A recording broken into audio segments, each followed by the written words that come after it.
Tell you something, brother. Who are these people? Notice me, senpai. Notice me. Don't be rude. Who are these people? Here we are. Here we are. I see it, Bad Cookies. You don't ask where I am, just where Angel is. I see how it is. I see how it is. Wait, I found the trailer or intro too. Last week I couldn't find it, but there it is. Welcome to Pro Wrestling Talk. I'm your host, Angel Rivera. Like, I am the host, Angel in the Afternoon, and no other shows for now. My co-host is Miss Witchy Perfect. How are you doing on this Saturday night? Well, I'm still sick, so whatever they gave me at the doctor's is still not working. But I'm not going back to the doctors. I refuse to go back to the doctors because they aren't going to cure me like they did when I was little. Because literally, when I was little, I could get amoxicillin like that. Now it's like, oh well, you don't. And I'm like, okay, so you don't want to cure us. Nope. They just want you to miss Perfect, Bad Cookies, Liable News Network. If it's true, you found Doink the Clown the sexiest wrestler ever. Thoughts and comments. Ew. Wait, which one? Which Doink? Was it Matt Bourne? Was it the guy who played Skinner? Steve Kern? There was another Doink, I think. Ew. No, the sexiest wrestler to ever live was Kurt Hennig, baby. Kurt Hennig. Yeah, we're just talking about, I put if you go on my X and you want to follow me, go for it. I'll have that in the description field. But if you want to follow me, I have a video of the Rap is Crap music video when it came out in '99. And if you watch it, even for like 5 seconds, you're like, holy crap, Kurt looks very natural on the stage. And it looks like he was always supposed to sing country music. But he loved and adored country. I mean, he loved all music, but I mean, he loved and adored country the most. And he just looks so natural up there. And, singing is not a fun thing, especially in front of people. It can be very nerve-wracking. It's kind of like public speaking. But as I've always told people, I would rather sing than I would rather talk. I would rather sing my whole performance than, talk to the audience or do like a public speaking kind of thing, because I screw up and I don't really like that anyway. Oof, I never knew there was more than one Doink. Oh my goodness gracious. You don't know your history. You need to read up. You need to study. You need more study. The original Doink was Matt Bourne. Wrestler by name of Matt Bourne. Yeah.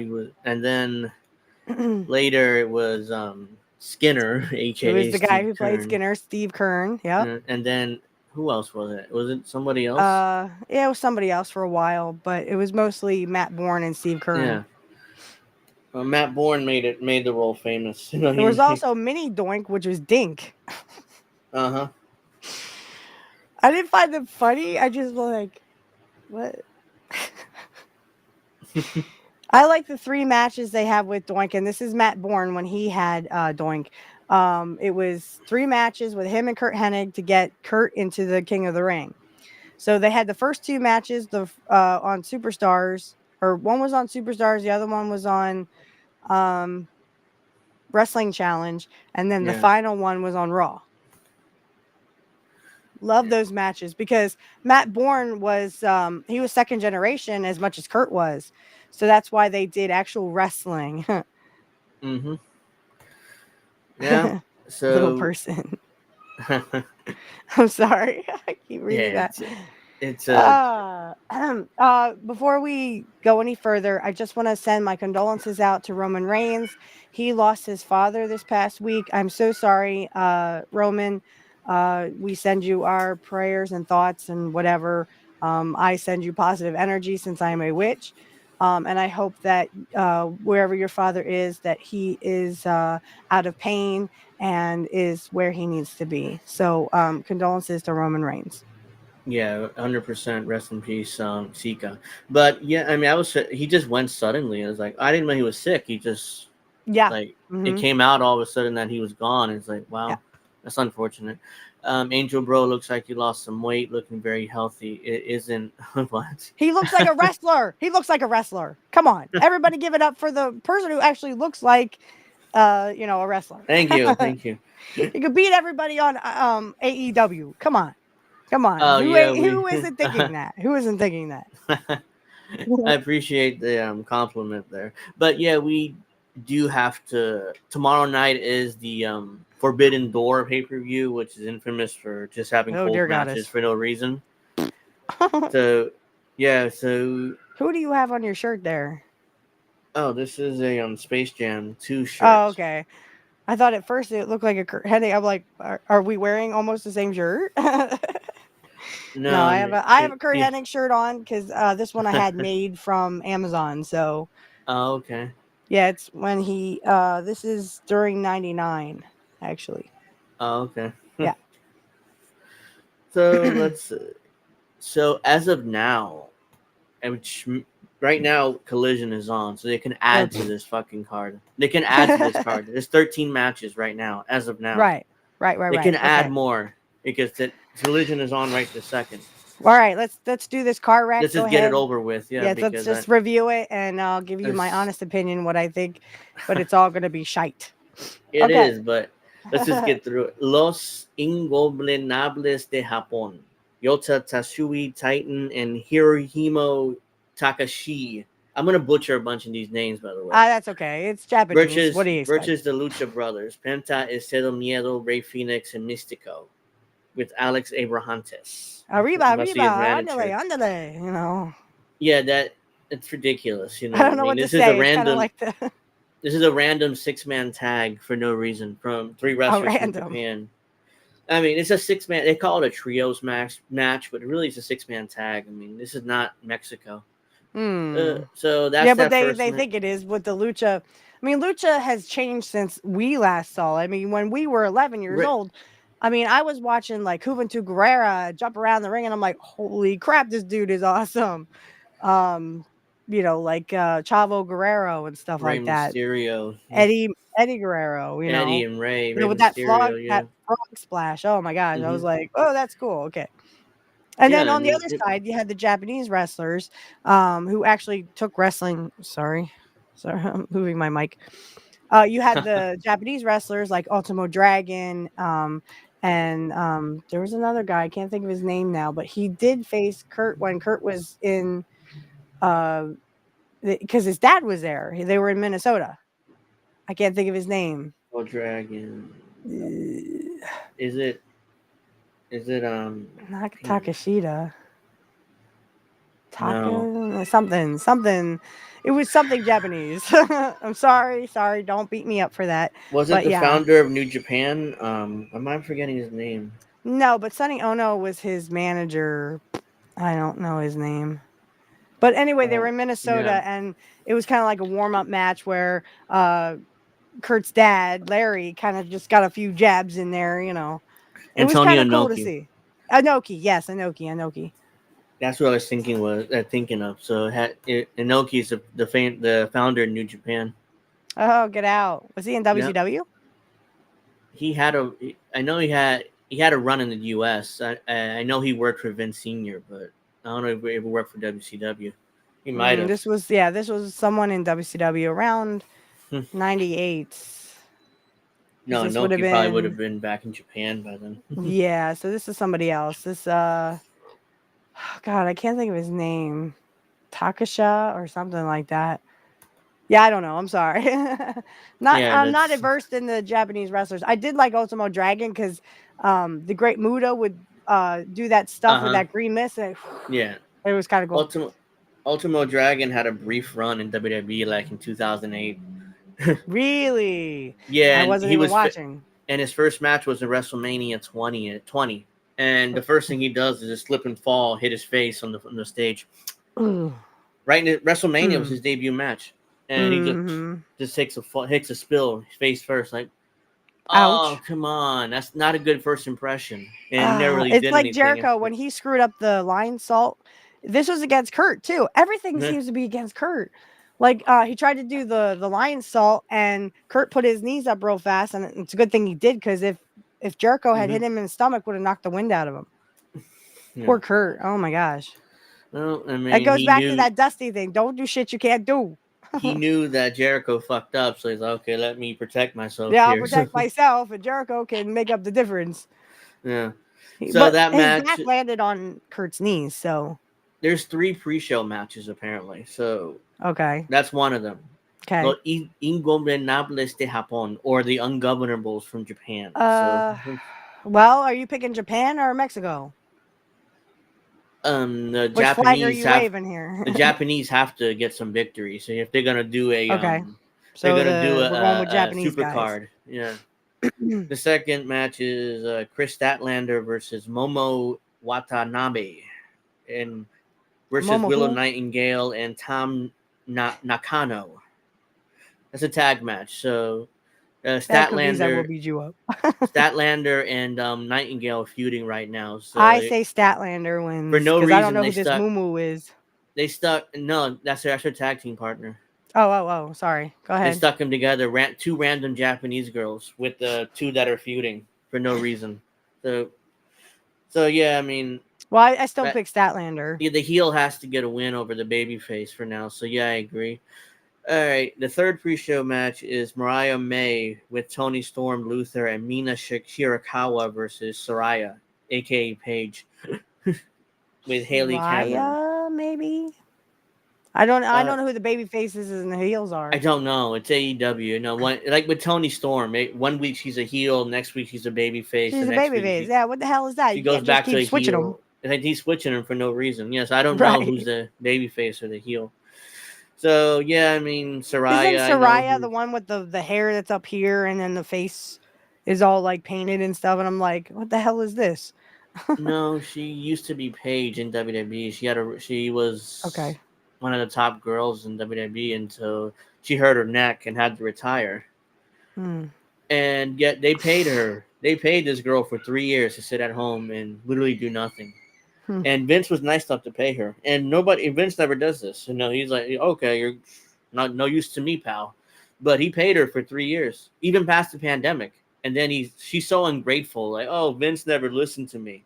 It's like, you're fucking hurt. You broke your neck, You got sweetie. your freaking paycheck even though you weren't working.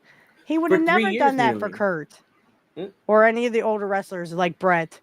He never did that for Brett. This is when Vince was still running WWE, and it's like he was nice enough to pay her, even though she was home with a retired because of a broken neck or a bad neck. Now she's back in AEW. It's like, oh no, how long before she's paralyzed? I mean, God forbid, you know. But well, these her wrestlers, choice.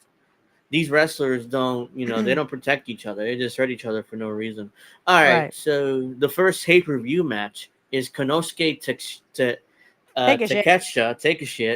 versus Mark Briscoe versus Jack Perry versus Dante Martin versus Leo Rush versus Fantasmo. The ladder match for the vacant TNT Championship. This is the belt where Edge broke his leg in the last pay-per-view and had to vacate it. So they're doing a ladder match. No flipping clue. Well, I know they're not going to do anything with Mark Briscoe. They haven't done anything since Jay lost his life in a car crash. No. And they're just making a mockery of him and Jay. How many times Jim Cornette said, you can make Mark Briscoe into the top babyface of this company if you really wanted to. And they literally went, we're not doing that. No. But he's not going to win. I guarantee you Jungle Jackoff's going to win. Jack Perry. Jack Perry. Okay, so we're going to do something match with Jack Perry then. Oh, yeah, great. because the Bucks tried, if you remember back in Dynamite a few weeks ago, the Bucks tried to put the belt on him without even having a match. So I hate the Bucks. until ripoff Adam Pearce came out, Christopher Daniels, and basically said, "No, I'm one of the EVPs now, and you can't do that. I represent Tony Khan." I was like, that makes no sense. Why can't Tony come out and and make the matches? Because Tony is a pissat and he's a pussy. And I mean, I can give you a long list of things, but he's not a good promoter. No. He completely sucks. No, so yeah, obviously, I think Jack Perry's gonna get this belt because they're still trying to push this rip-off Well, isn't that NWO his angle. boy? That's like their boy, isn't it? Yeah, yeah, he's part of the new elite with Okada and the Bucks. Ugh. Okada, we want to call him Oh, Cody, Okody. yeah, oh, Cody. All right, so I think Jack Perry's gonna get this fucking belt because they still want to use him and push him, even though he's 160 pounds. I'm bigger than him Yeah, by I like mean, you 40 look more like a pounds. wrestler than Jack Perry, but I agree with you because, Yeah. they just want their boy in there and they want that international title with him. These other guys like Dante Martin and Leo Rush, they're all there just to do their spots. They're not going to get Yep. this belt. Yep. Like it's just a ladder match. That's what It's it like is having today. jobbers with, your one star. Yeah, that's because they need the spot monkeys. So here comes Dante Martin, Leo Rush, El Fantasmo, Mark Briscoe, and Takeshita. They're just there to get beat because take a shit. You could do something with him. I mean, he looks like a wrestler, but of course he's But just have doing they done jobs. anything with him? That's the No, question. No, no, they haven't. he's stuck in the Don Callis family, and they done nothing Right. with him. Right. All right. So the next match is the Learning Tree: Chris Jericho and Big Bill and Jeff Cobb with Brian Keith versus Samoa Joe, Hook, and Katsuyori Shibata or Shapupi, as you would call. Please let Samoa Joe win a match. Please. I'm voting for Samoa Joe. I hate Chris Jericho. He was a former world champion just a couple months ago. He dropped the belt to Swerve, and look what they're sticking him in random 6-man tags for no I know, reason. but I still am holding out hope because at least Samoa Joe had prestige. He had name recognition. He was in OVW, wasn't he?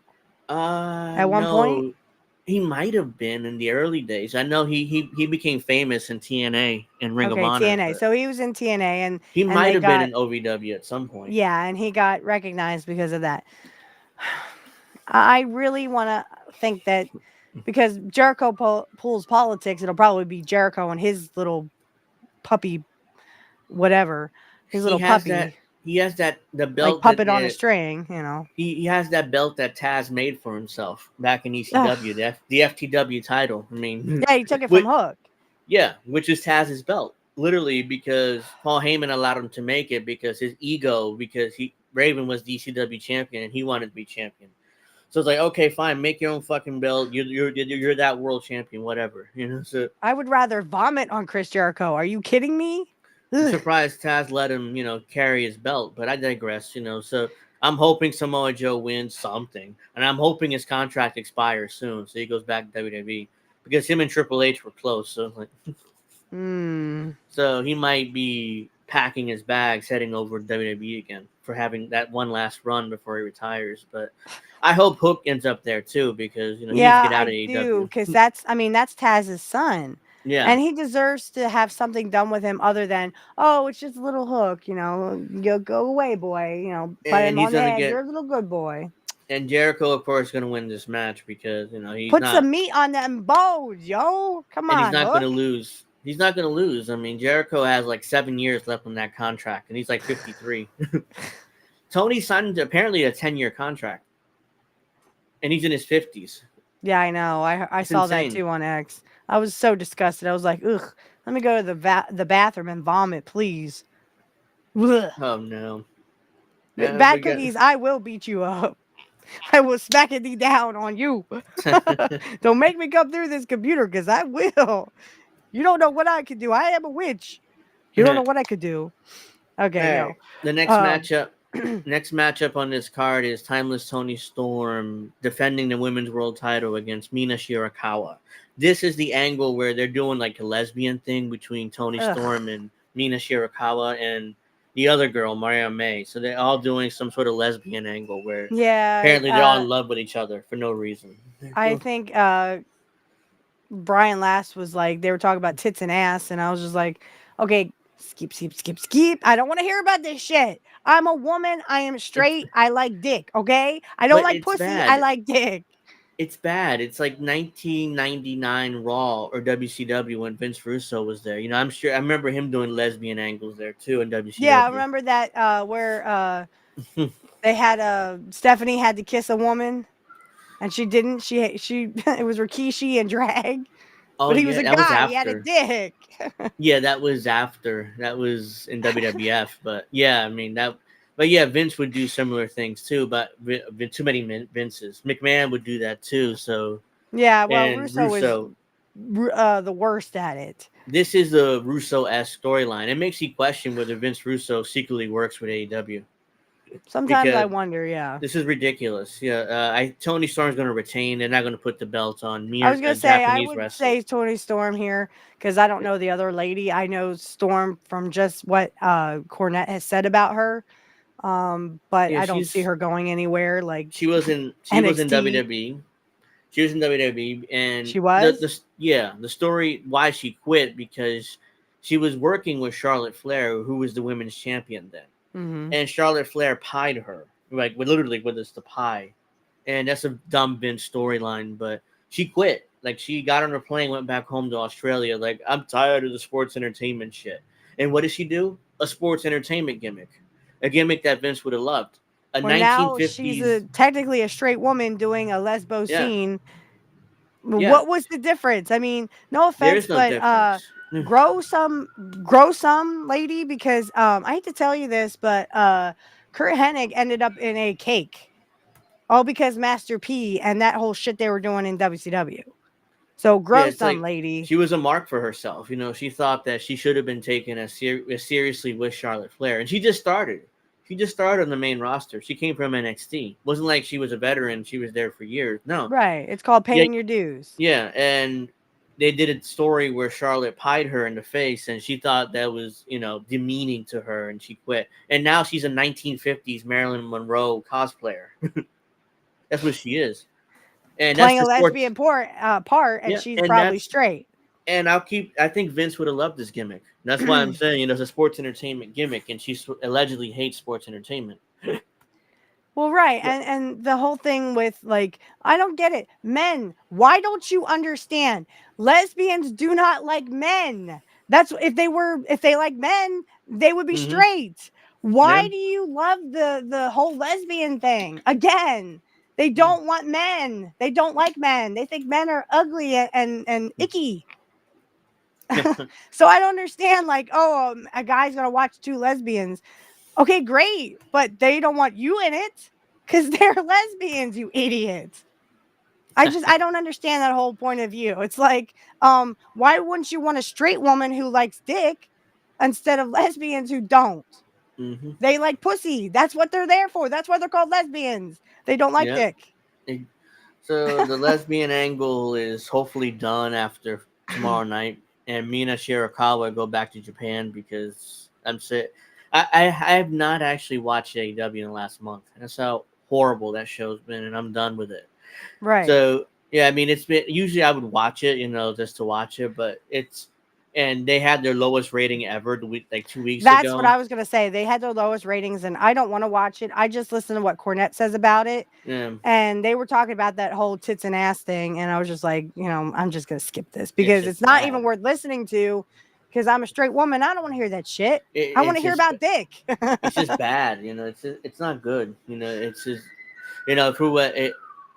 If I was a teenager, I would like this angle. I'm almost 40. It's like, come on. I mean, it's too much. It's ridiculous.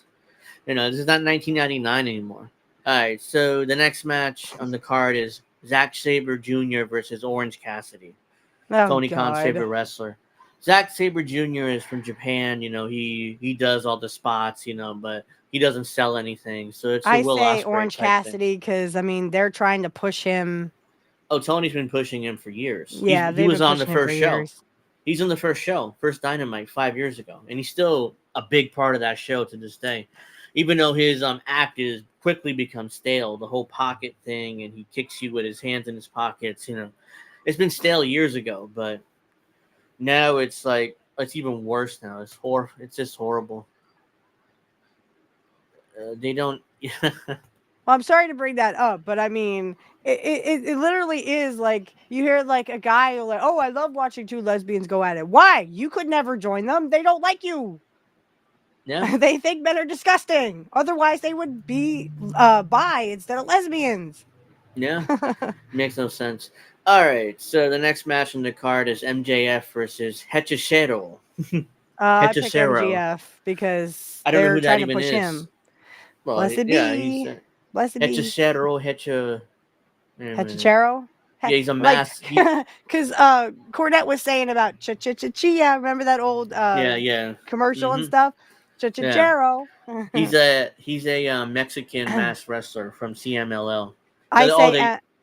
MJF's obviously gonna win, but Yeah, yeah, MGF. Yeah. yeah. I mean, there's no Because one he's else gonna win that their little match. boy Pockets too. Even though Yeah, Pockets is he's Pockets, but it's still their little puppet boy because he got that AEW bet on AEW. Always bet on AEW. Yeah, always bet on AEW to have lower ratings than WCW did in the years that WCW was failing. Yep. So the next match on this card is a singles match for the IWGP Heavyweight Title. John Moxley, the champion, versus Tetsuya Naito. I guess that's the way he pronounced that name. I go with T- John Moxley, even though he's a straight male kissing men on the lips. yeah, this is bad. I So yeah, mean, Moxley's gonna retain that belt. he's not facing anybody. It would be different if he was facing T- Swerve, you know. Yeah, it's Teyuya Naito, some Japanese guy, and yeah, that belt. Tony Khan's killed New Japan Pro Wrestling. That's why they have to Ugh, put the belt on his wrestlers because he right. signed away all their top stars, including Okada and Takeshita Take and a shit. yeah, I'm and all sorry, I those can't other get over guys. that. Every time I can't get over that. I love it. So Tony's killed New Japan, so they need to put the belt on his stars then. All right, so the next match is a trios match, aka a 6-man tag. The Elite, Matt, Nick Jackson, and Kazuchika Okada versus Scissor Ace, Anthony Bowens, Matt Caster, Hiroshi Tanahashi with Daddy Ass Billy Gunn. Oh God, come on, really? Yep, Daddy Ass Billy Gunn. That's what he's calling himself. So Daddy Ass is their manager, I guess. He's 60 years old, but if you've seen Billy Gunn recently, he's bigger than most of the AEW roster, even though he's 60 years old. Yeah, I don't know who to pick on this one. You pick one, and I'll agree with you. How about that? The Elite, they have to win this match. Okay, so the Elite will win. There you go. Because they're still pushing that rip-off NWO angle, so they're taking over AEW, so they can't do NWO a was job right now. WCW. Let it go. That's what you want to Yeah, tell them, but you can't tell them that because they'll be like, "I'm gonna take your X account off." yeah, you can't. They're doing the rip-off NWO thing. Yeah, get with, up and go see the White House counselor. Wendy Cabral is not here, so I'm her stand-in. So if you want to see me after class. Yeah, it's Matt Jackson, Nick Jackson, and Kazuchika Okada. So that's the new Elite. And obviously the Elite's going to win. They're pushing. They're them with leaving. that What's his name? Ostrich. Jack. They're leaving him off. Oh no, he's in the main event with the world title match. Swerve. So he's against Yes. Swerve. Okay. Yes. All right. The Go next ahead. match on this card is Mercedes Moné versus Stephanie Vacker. So it's a winner take all It's match. Monet. The winner takes off match for both the AEW TBS Championship and the New Japan Pro Wrestling Strong Women's title. So both titles are on the line. I say Monet because Yeah, they're trying to push her right now. They're gonna put these belts on her because Yeah. New Japan has been killed off by Tony Khan, so they have to. They're like a joke of themselves. It's not even funny anymore. Yeah, like Tony Khan leached all their top talent from them, and now basically New Japan stuck with Tony Khan in order to use get even an opportunity to use their old top stars. So right, yeah. I mean, yes. it's kind of disgusting at this point, but I say anyone who bets on any Japanese wrestlers, I mean, they're just like it's like having jobbers in your thing. They're just there for the job. Yeah, they're not really stars. Because and Tony Khan ironically hated Vince McMahon because he raped all the territories and he destroyed. I would never do that. What does he do? He rapes New Japan all their talent. He's trying to rape CMLL all their talent. He's doing the exact same thing Vince did, except much worse because he has worse talent. Unlike Vince, where you had Hogan and he had Piper and he had Savage and he had all these actual stars. None of these guys are actual stars. So Right. All right, so the next match on the card is Bryan Danielson versus Shinho Taka something, I don't know. So it's Taka. I don't know, Taka G, I guess. Okay. Well, obviously. Oh, I'm sorry. Who'd you say? Bryan Danielson versus Oh yeah, Shinho Brian Danielson. I mean, Takagi. this is like it's like watching you know, Barry Horowitz versus, you know, Kurt Hennig, if there was such And a thing. I mean, if Kurt was like yeah, a baby face back in the day.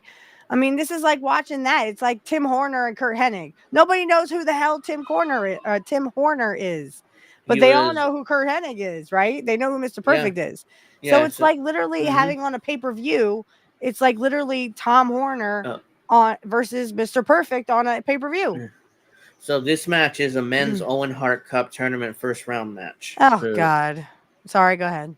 yeah, I mean it's not. I mean, I think we talked about this Poor Owen Hart. the last time AEW did a pay per view where Tony Khan and Martha Hart came out to the ring and had like this awkward promo where they announced, oh yeah, by the way, the winner of the Owen Hart tournament gets a world title shot, which is ripping off what WWE did with the King of the Ring tournament. They just ripped it off like blatantly. So yeah, that's just terrible. Owen Hart should be in the WWE Hall of Fame, but as long as Martha Hart's around, that's never going to happen because she's still bitter at WWE. I get you're bitter at Vince. Like I said a few weeks ago, if you want to be better at Vince, I get it. He's the major reason why Owen Hart died. But at the Yes. same time, it's like he's gone. Like he's gone. Yeah, he's gone. Now it's he's Triple not a H. part of WWE. But I mean and we'll probably get to it later. But the whole thing with I didn't see it, so I can't really comment on it. But the whole Bo coming out as Bray Wyatt was in his old getup as Uncle Howdy. He cut a promo on Raw, which we'll get to, and it was really Yeah. good. I mean, I'm not sure you saw the 5 minute, So I did not see any of that. I just heard Cornette was like, oh God, this stupid shit again. He it was doesn't bad like when Bray it. Wyatt did it. Yeah, and now that Bo's doing it, it's even worse. I don't know. I didn't see it, so I can't really comment. I thought the promo was really good. Honestly, it's like okay. It was just a promo. It was really good. I will get to it, but Uncle Howdy asked him, "How did it feel when your brother died?" It's like that's his alter ego. So it's like he's talking to his alter ego. So it's like right, and I think I think Bray Wyatt was trying to do that before he passed. Trying to do like an angle like that where they he were was doing the like, story where Uncle Howdy was tormenting Bray Wyatt, which would turn out to be his brother, and that was the whole angle that they were planning. Unfortunately, Bray Wyatt got sick, and then when he was supposed to come back to do the story, then he passed away. So that's why, which was very sudden, very sudden. Yeah, it was sudden. And Bo Dallas was like, "Damn, we were this close. I always wanted to work with my brother. We were this close, and it didn't happen." That was that promo, and I thought it was really what he did.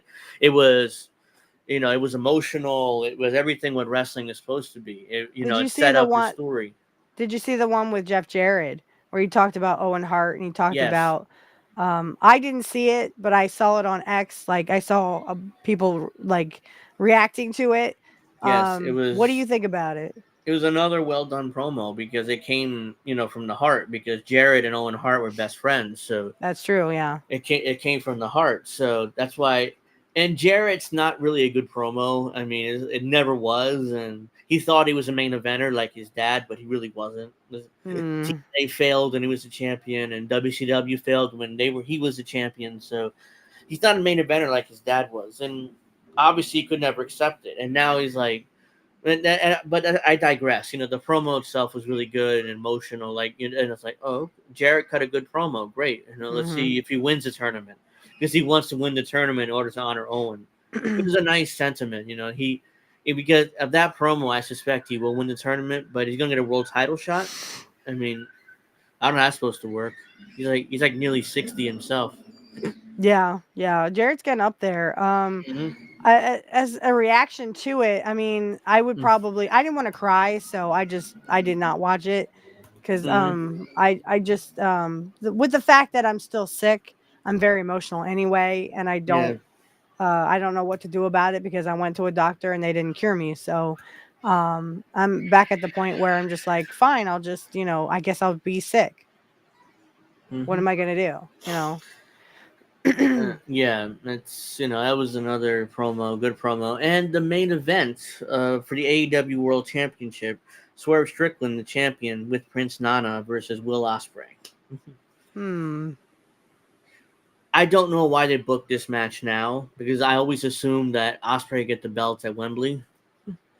Well, but who are you picking?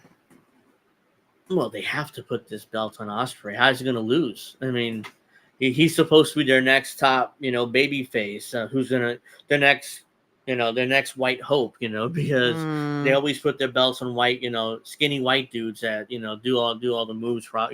But they can't cut a promo. I can't understand Will Ospreay. Okay. All I understand is like, bruv, I'm gonna get you, bruv. And it's like, I can't. Other than that, it's like what he has that thick British accent, like that. Interesting. I'm not sure you ever heard him talk, but no, he has a thick British accent. The only thing I've heard about Ostrich is from Cornette. I'm gonna go with. I would really like to see Swerve keep it because I think they have more story to tell with him. But I agree with you. I think they're going to put it on Ostrich. Go ahead. He has no stories. That's the thing. I mean, he's just beating random guys. He's beating. I mean, he was against jobbers at one point. I mean, who does that? That's like Hogan going against Barry Horowitz. They would never ever do that in the WWF. Swerve had a match with Kyle Fletcher, a 20-minute match, and the guy never beats anybody. But he struggled to beat Kyle Fletcher. So that's just another major issue with AEW. First of all, you should never book the match. And second of all, if you book the match, he has to get beat in less than 5 minutes. Right. Ideally, less than 3 minutes. Don't give him very little. Give him maybe a move here, like, oh wow, he did a move from the top rope, but immediately beat him. Because you can't just let him almost beat your world champion, even though he doesn't beat anybody. Makes no sense. And Swerve it doesn't know how to protect himself. Like, he should tell Tony, no, I'm not doing that. Right. I'm not going to get buried like that. Well, and the thing is, like I said, they the opponents for Hogan and Savage back in 88 and 89, before they broke up, were literally like the Big Boss Man, Akeem, all these people who were not jobbers. They were actual superstars who literally made a name for themselves. In 88, Hogan was looking for new opponents because he didn't have any, and they ran out. So and then they were also looking. Eventually, Earthquake would come into it, and Earthquake was not a jobber. No, eventually he looked at Jim Crockett and he's like, "Hey, Big Boss Man, you want to come up and work with me?" And at the time, Big Boss Man was Big Bubba Rogers. He managed. He was Jim Cornette's bodyguard. Right. And he told Cornette, "Hey, look, opportunity to work with Hogan is like, get your ass out here, go up there immediately." Yeah, it's go Hogan, out there. Yeah, it's Hogan. Yeah. It's not. I don't like Hogan, and I think Hogan is a shit wrestler, but get your ass up there right now. It's Hulk Hogan. I mean, at least you could put asses in seats. This is not going to put asses in seats, and no wonder AEW is floundering. So, I mean, they're literally trying to keep their head above water. They are, and their TV contract's coming up at the end of the year, and they still have no new television contract. So I don't. So if TNT or Turner, not Turner, what are they are now? Warner Brothers Discovery. I keep calling Turner because I'm that age where it was Turner Broadcasting, was TNT, TBS, and CNN. Right. But Ted Turner is like, you're crazy. You're creating 24-hour news channel. Nobody wants to see news 24 hours, and it worked. But I digress. That's a whole nother story. But yeah, I mean, Swerve Strickland and Will Ospreay, they've done nothing with Swerve as champion. Quite frankly, if it were me, he would be one of the biggest stars in wrestling. I would do everything I can to put this guy over. Problem is, most of AEW's audience are that IWC move, spot monkey marks where, oh, you have to have a great 40-minute match where you do all these moves and nobody sells anything. And that's a 5-star match. That's what we want to see. We don't want to see stories. Right. So and Tony Khan thought, oh yeah, I can make this into a national promotion. Because problem is, in order to get a national promotion, you have to have a casual audience. Somebody, who you can't just have these hardcores. Because the hardcores are what, 500,000, 600,000? That's the only people who are watching this show. I mean, they used to have some of the casuals, actually when they first started with Cody and with Jericho that first came in, and Jericho was younger and he still could go at that point somewhat, so he can't go anymore. But they doubled down on Jericho. But I digress. I mean, when Cody left, that company did. Yeah, That's I the beginning of mean, the end. they are still and CM Punk too. And I don't like CM Punk whatsoever, but I will say that since then they've kind of done, a First, it was nosedive. Cody. Cody's like, it's the beginning of the end. If Cody, who's one of the founders of AEW, can leave and go with Vince after Hmm. Vince screwed him over his first run, Right. I mean, Tony's fucked. Even at that time, he had Punk. Punk was the AEW champion. I think he had 2 runs. He got hurt, and he talked about it on what's his face that rated his podcast, the MMA guy. Uh, the one who Ariel uses. Helwani. Oh, Ariel Aaron Helwani. Hawani. He went on his podcast and gave his version of what happened with All In when they left him, like the Yeah. Bucks, because it turns out the talent relations guy who handled CM Punk's vehicle, was best friends with the Bucks, and the Bucks hated him, so they just left him at Heathrow in London. Luckily, Wow. he found his way to the stadium because he had to ask around, but and he ended up in a train in London, which is not exactly the safest city. Because No. CM Punk even said, "Look, that's reckless to do one of your top guys." So he found his way to Wembley, and he struggled getting the arena because even though people who he is, still they wouldn't let him in initially. Wow. So You that's a talk whole. about I mean, you might as well have just fired him then. Yeah, I mean, even CM Punk said after the brawl out, that first fight he had with the Elite, just let me go. Yeah, These just let me the, go. these guys don't want me here. The Elite, just let me go. Your EVPs don't want me here. What did he say in the famous thing? I work with fucking children. I I'm work working with with fucking children. who couldn't manage a target. Right. That's what he said during that Yeah, mashup at the end there. the press conference Press before the conference, initial yeah. fight, Yeah.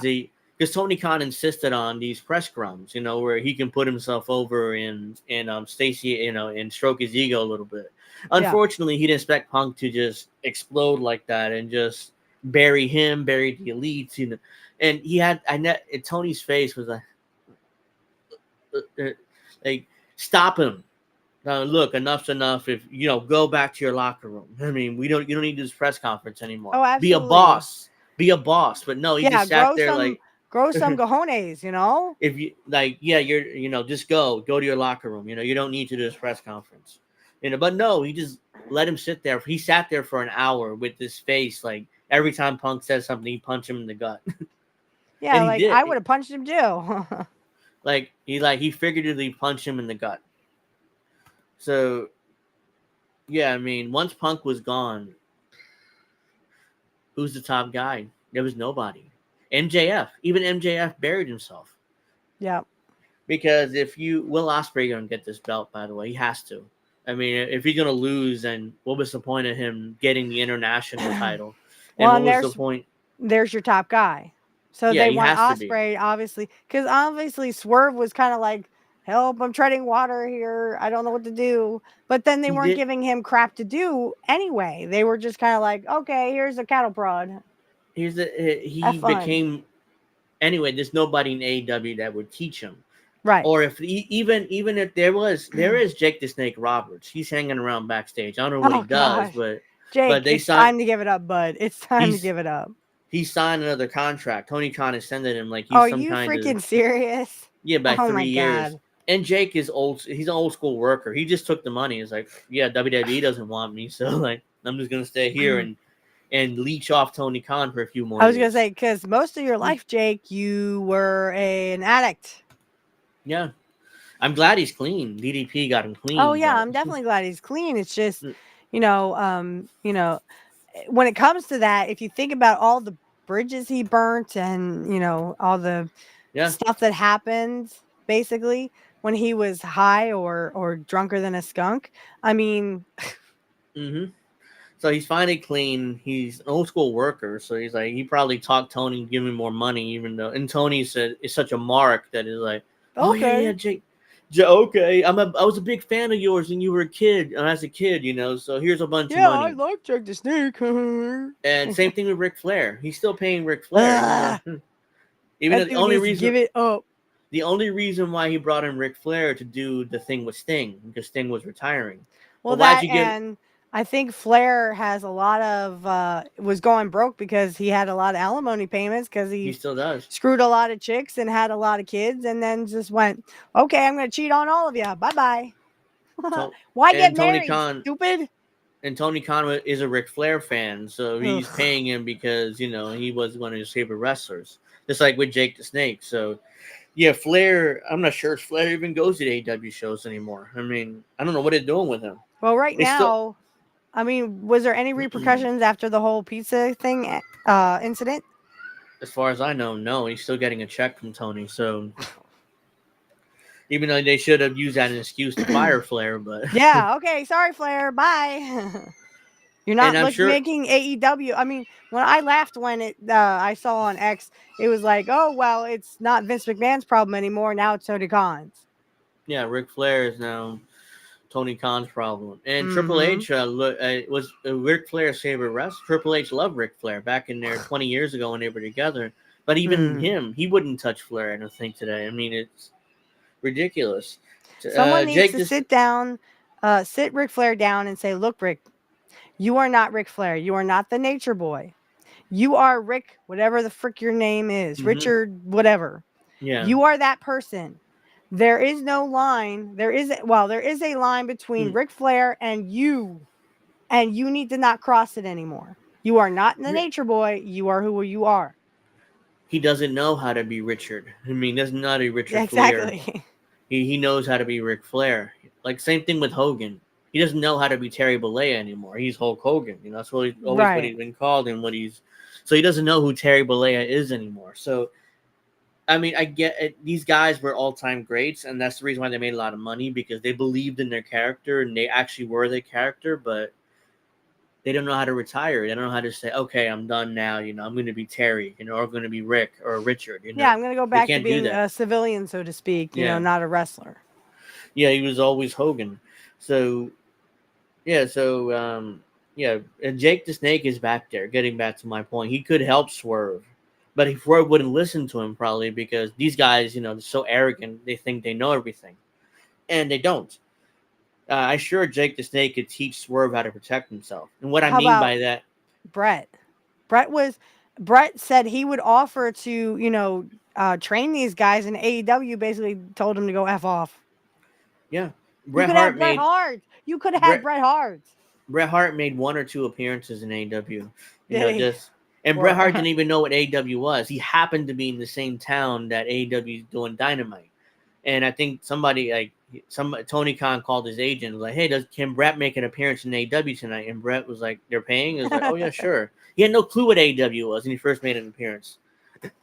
So he just made an appearance and just got paid a bunch of money, and just went off. He made another appearance later on. I don't know what he did, and then he hasn't appeared since. And like you said, he offered to help because it's like, none of these guys need work, and big time. I mean, a lot of these guys don't even know the fundamentals or the basics. But that's the thing. I mean, Tony Khan said to Bret Hart, "Oh, go F off." Okay, then your wrestling's going to be shitty, and we have the reviews to prove it, that it's a shitty product with shitty wrestlers or entertainers. What I mean with Swerve protecting himself is telling the promoter that, no, I'm not going to do this. It'll bury me. Right. He doesn't know how to do that. He just does whatever Tony tells him to do because, hey, Tony's paying him. He doesn't realize that it's burying him as champion, because nobody takes him seriously. The perception of Swerve, he's a transitional champion, and he's going to drop it to Ospreay. That was the.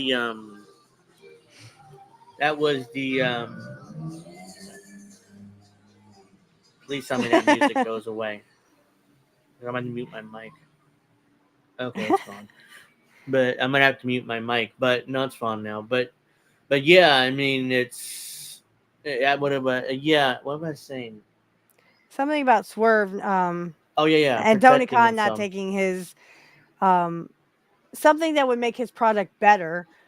Like Yeah, he's literally squandering it. So I think they do this just so they can laugh at all these wrestlers. he's Swerve. It's his responsibility as champion to protect himself. Look at Right. Hogan. Hogan never did a job. Right. Never. Even if Vince even thought of it, Hogan's like, doesn't work for me, brother. I can't get beat.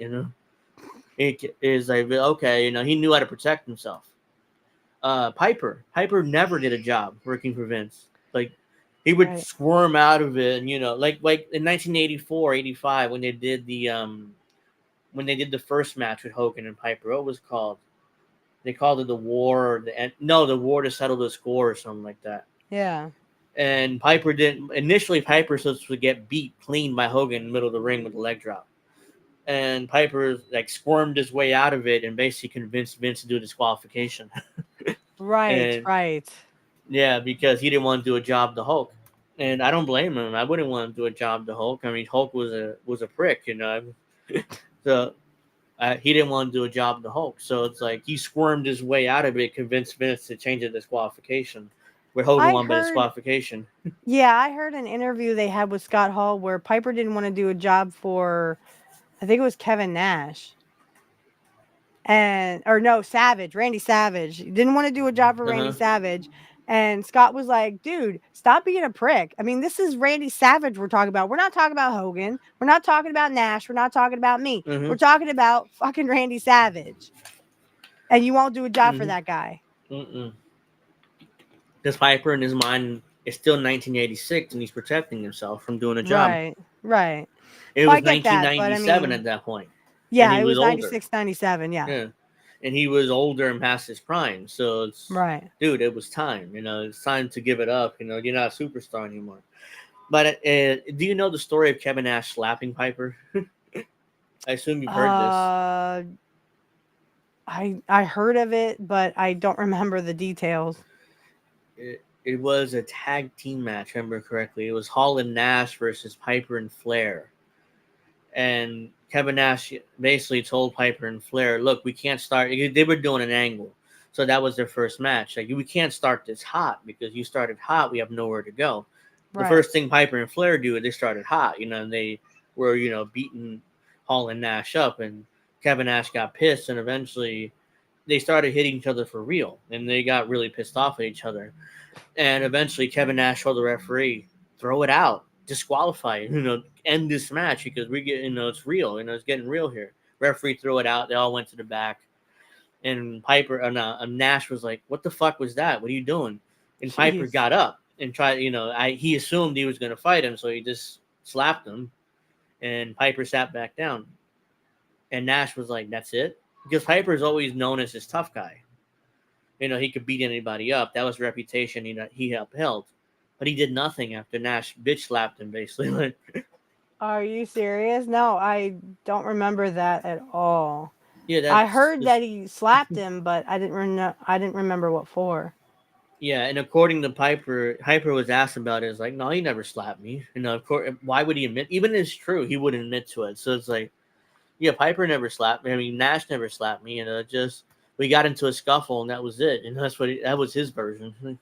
Okay. Yeah. Well, I mean, even if you lost it, I mean, the fact that but Nash was slapping everybody. He was like, he got so mad at Eric Bischoff one time and literally kicked in his door in his office.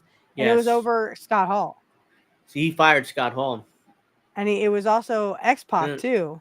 Yeah, he fired X-Pac first, and Nash was pissed about it. So was Hall.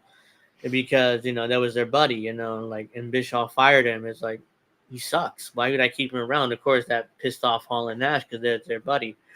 And later, what made Kevin Nash slap Eric Bischoff when he fired Hall, because Hall was having his issue with drugs and alcohol at that point. Right. So I'm gonna turn off my camera for just a minute. I have to do something, so I'll keep talking though. Okay. Yeah. Go ahead. And yeah, I mean, and that's that with AEW. What's the pay-per-view called? Forbidden Door. I forgot what pay-per-view was called. Yeah, it's okay. they do one of these every year now, and it's like, how many times are you gonna do 15 or 13 cold matches in the card? Actually, the Swerve Strickland Will Ospreay match isn't a cold match. That was they're doing an angle, but Well, I still can't believe that, that they're on the air with all these damn ratings. Or I know we're going to talk about those in a minute, but I mean, for heaven's sakes, you're not going to win anything. It's after that whole Punk thing, they were like, "Oh, we're going to skyrocket in ratings." Oh yeah, and they did. I mean, when the CM Punk first came in for that Rampage, they drew 1 million viewers, and that was the yeah, first and only time they drew 1 million viewers on Rampage. They wouldn't. right. It never happened again, because, and of course, so yeah. And the reason I initially thought that the main event of All In London would have been Ospreay versus MJF for the world title. That Right. was the obvious main event in my head. It's like, that's what you got to do. Instead, on Dynamite this past week, here comes MJF with Daniel Garcia, who is the skinniest, pasty white dude you've ever seen. And he does a dance. This is his gimmick. Like, he just does this and What the hell gyrates is his that? hips. He gyrates his hips and does this. That's his Okay. little dance, and which the AW fans love. So No, wait a minute. Time out. Go backwards. So this guy's trying to act like Rick Rude without looking like Rick Rude, and yeah, AEW fans like it. Yeah, he's basically trying. Okay. It's not even like Rick Rude stripper dance, which was good. It actually fit his gimmick and it was good. No, it's just this, and he like kind of like he Moves does his hips that. around. Yeah, and it's like, what is that? And it's over with that audience. Like, what is that? Like the women's are diamonds down his pockets. Come on, people, let's go. Let's go. It's like, what is that? Anyways, I digress. Anyways, Bad cookies, I will beat you up. Yeah, so anyways, MJF goes out there and cuts his promo, and they basically talk about how good friends he is with Daniel Garcia, and he's and he needs to help him and get him in the higher, help him push him up higher the card, because literally we're just talking about this, like the behind the scenes stuff, like for no reason. So anyway, he eventually challenges Daniel Garcia to a match in All In London. So I'm like, are they going back to Wembley? Yeah, they're going back to Wembley. Okay. Which, by the way, they're drawing less than what they did the first time. Is anyone really surprised at that though? The last year one drew 70-something thousand, which is impressive. Okay. I was like, oh wow, they drew 70,000 at Wembley. That's impressive, actually. Then they come back the next year, and so far they only sold 42,000 tickets for Wembley. And Wembley's a gigantic football soccer stadium. It's like nearly 100,000 seats in there in Wembley.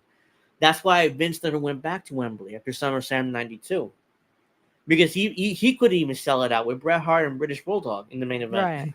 Right. So it's like, damn, I can't sell it out British Bulldog. I can't sell it out. I can't come back. Maybe with Hogan he could have sold it out, but Hogan by that point was pretty much out of WWE. Pretty much out of there, and he had his sights set on doing movies, TV shows, and WCW. He possibly could have sold it out with Hogan, but even then by '92 I kind of questioned that. So yeah, like I can't sell it British Bulldog. They never went back. To this day they haven't gone back to Wembley. I mean, that's how like they can't sell it out. I think today they could sell it out, honestly, because how hot WWE is right now. They could probably sell it out. But I digress. They only so far they sold 42,000 tickets, and there's like 90,000 seats. So how is Tony Khan going to hide the fact that half the stadium is empty? Most likely, I don't know. Only show the lower part. That's all. Don't show the upper part of the stadium. Because they drew 80,000 the first time, and it looked good. I don't know if he was the worst actor ever, Bad Cookies. I did like Mr. Nanny, and I did like Assault on Devil's Island and Assault on Death Mountain. I never even heard of the Sub Commander thingy. I've seen like little trailers for it, but I've never seen it, cover to cover. I don't really know of anything other than that. Make people sit 2 seats apart. for the COVID. London, Excuse me. London, any company can draw in Europe because what did Vince do in the early '90s when they were cold? They went to Europe all the time. Mm-hmm.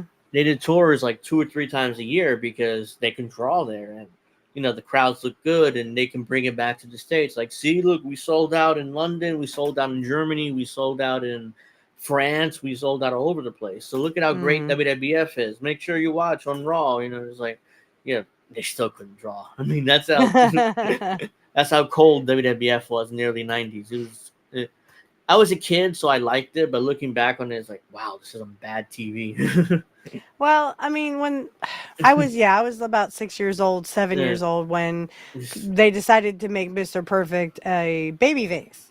Yeah. And this was new territory because before Kurt had not been a babyface in WWE. He had come in No. as as himself, but then also he was, Mr. Perfect Didn't- eventually, and he was a heel.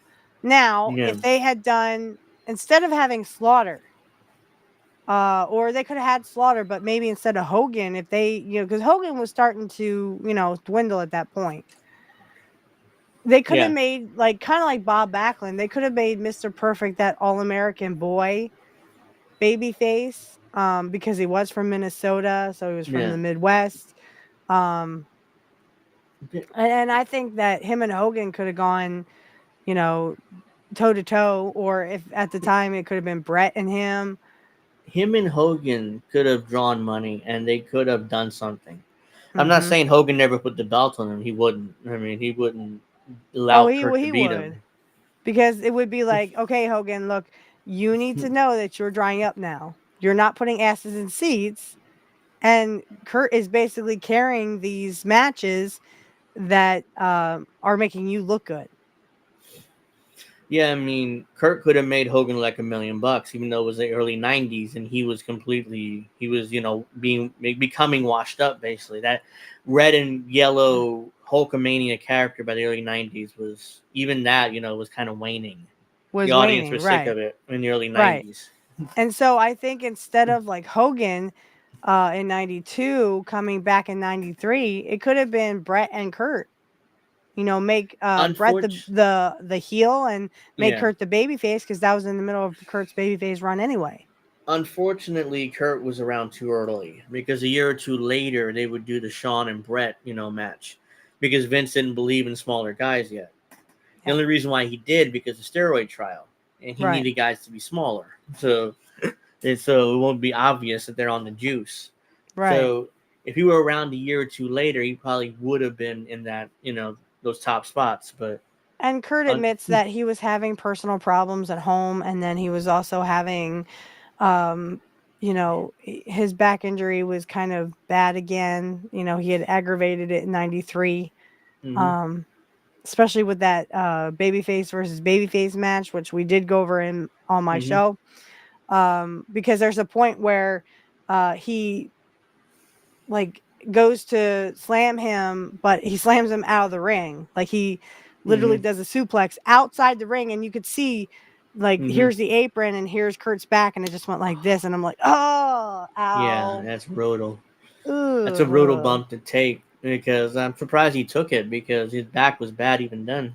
And it's really sad to see that, because '94 he was kind of in and out, but it was more of a he was a special guest referee, and he screwed Lex Luger, rightfully so. Lex Luger sucked. But like I say in my show, if they had instead of Lex Luger in the Lex Express, which he should have stayed a heel. Lex Luger was better as a heel. Vince killed him off when he turned him babyface and made him into Hogan 2.0. Because he was over as a narcissist, as a heel. Yes, he was. Because that fit him. That fit him perfectly. Because he was a narcissist. Yeah. Behind the scenes and in real life. So they had the mirror deal where he would come out and, do this and he's too busy looking into a mirror. That's what Kurt would say. He was in love with himself. Sissy, narcissy. He was in love with himself. He was. And even in real life, he was in love with himself. He thought Which is why it worked. Yeah. because I'm sure in his meeting with Vince, he was pretty arrogant and condescending. He's like, he's a narcissist. That's it. Right. And they could have what they could have done with Kurt and Brett at this point is, instead of like for Yokozuna. So make Yokozuna from Japan, and Kurt was an American, so he could, they could build him up like he was the Midwestern all-American boy from Minnesota. He grew up second generation, Yeah, and they that could have was the showed him and spot. his dad, Yeah, that was the spot that Bret Hart kind of took up with Yokozuna. Yeah, I mean, Brett was from Canada. He wasn't from America. Yeah. So to build the whole Japan versus America thing, instead of using stupid Luger, who was greener than green even then, literally, they could have just had, Kurt, the All-American boy, born in Minnesota, raised in wrestling and Minnesota, and the whole show picture of him and his dad and him amateur wrestling. It could have worked, yeah. Yeah. And I would have bought tickets for that, and I was only 7 years old, 8 years old. The way they turned Luger babyface, the Yokozuna did that whole body slam challenge in the Intrepid, the U.S. warship. And, people try to body slam him, they fail. And all of a sudden, the last guy, here comes Luger in a helicopter. Like, and he comes out like in the red, blue, and yellow, and he's a big star. He's like, oh shit, here comes Luger. Next thing you know, he slams him easily, and he wins the body slam challenge on the Intrepid. And here comes the All-American Lex Express, the babyface, and it was a flop. Yeah. What's fun is Scott Hall tells the story. Jesus, we're all sweating our asses off and going on the road and traveling. Here's fucking Lex Express Luger, who's not over, having this ridiculous opulent bus with air conditioning and sitting there, in it, and we're in a shitty hoopty, with no air conditioning, sweating our asses off. It was a summer. It was leading to SummerSlam. It was leading to SummerSlam '93. Right. So, yeah, they were pissed off. A lot of the boys were pissed off because Luger was getting this big push. He wasn't over. And on top of that, he wouldn't talk to the fans. Like, oh, yeah, do this autograph session and, sign. He barely did it. He's like, he went through the motions, didn't really talk to the fans, didn't interact with them. Well, and that he wasn't doesn't Hogan. get you over either. I mean, Kurt wasn't Hogan. Kurt loved talking to the fans. He loved getting them riled up. And that was the whole point. You wanted to make it believable. Mm-hmm. You hope Roman returns. See, Roman just lost his dad, so let's put that on hold for a minute. Because Roman lost his dad, so let's time out. Let's put that on hold. Roman has a lot to go through right now because he just lost his dad. So I hope so too. I would like to see Roman Reigns back and see what they have in store for maybe Rockin' Roman. But Roman just lost his dad, so let's kind of put that on hold for a minute. I'm sure that he'll be back in the summer. Not sure when, but yeah, he'll probably be back by SummerSlam because they're setting up that main event with Cody and Solo Sikoa for the world title, and we'll get to it. But Paul Lee, was out there. They were trying to get Paul Lee to say that Solo Sikoa was the new tribal chief, and Paul Lee was like, "No, you're not my tribal chief," and he threw down the thing he put on Roman, that traditional Samoan thing. And I got the biggest babyface pop Paul Heyman ever got. Yeah, oh my god. And he was emotional and the eyes were red, and Paul Lee is such an amazing he's like a method actor. He probably didn't sleep for 2 days. He had the bags and he didn't paint his hair and he didn't shave. He's like a method actor, it's like. And he's Roman is my number one boy. Vince McMahon's evil mustache. Yeah, Roman is Roman. I don't think he's sexy. It's like saying The Rock is sexy. No, he's not. Kurt Hennig, this guy right here, this guy, he is sexy. Okay, he is. He's perfect. Kurt. Then they're setting up that match, and I'm assuming that Roman will return with Paul Lee. And then he'll cost Solo Sikoa the belt, and then they'll set up that Bloodline Civil War. Right, and Roman Reigns will, bring back the original Bloodline. Convince the Usos to come back, possibly get Sami Zayn involved in the story somehow, because he was part of the original Bloodline too. Right, he got an Usi today. Yeah, and then that sets up their feud for the rest of the year, and then I'm sure Rocky will come back at some point. be Right, involved in right. that. And I'd like to So, see that Roman versus Rock, if they would ever do that, because I'm interested. Are they going to make The Rock the heel, or are they going to make him a babyface? well, that final boss character, it's gotten over. I mean, Mm-hmm. it's the way he beat the crap out of Cody and the way that he totally turned. It was the fans liked it. So yeah, so I think that he has to come back as a heel, and Right. because he's not going to get more cheers than Roman Reigns. Roman Reigns is already going to be that uber legend babyface. Okay.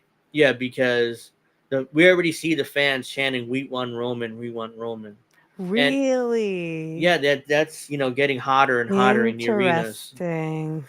So when he does come back, he's going to get the biggest babyface pop that you can imagine. And Yeah, this was because wasn't there at one point, like, they were telling, even when Reigns was a babyface, they were telling him to go home. They hated him that much. Yeah, because the perception was he was Vince's boy. Ah. Vince was giving him that super push, and Mm-hmm. he became he was in the main events of the WrestleManias against Brock in the early days of his push. And even though Brock was the heel, the fans were behind Brock because they assumed the perception was Roman was Vince's boy, and he Ah. was. I mean, Vince gave him that super push and saw him in the Shield. He's like, oh, that's my next top guy. He's gonna Hmm. be it. And Mm-hmm. initially he wasn't. He just never got over as a babyface. And then eventually, finally, they turned him heel and the whole bloodline thing began. And that's how he got over as a babyface.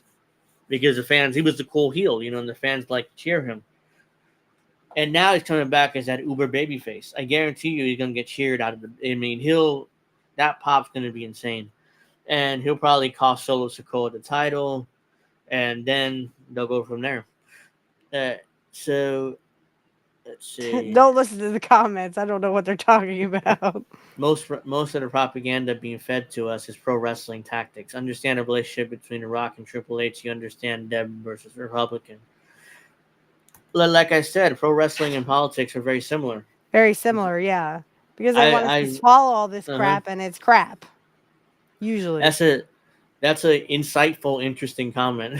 I mean, I'm impressed. Vince McMahon's evil mustache. That's 100%. I mean, Bad Cookies is like, don't get her started on Doink.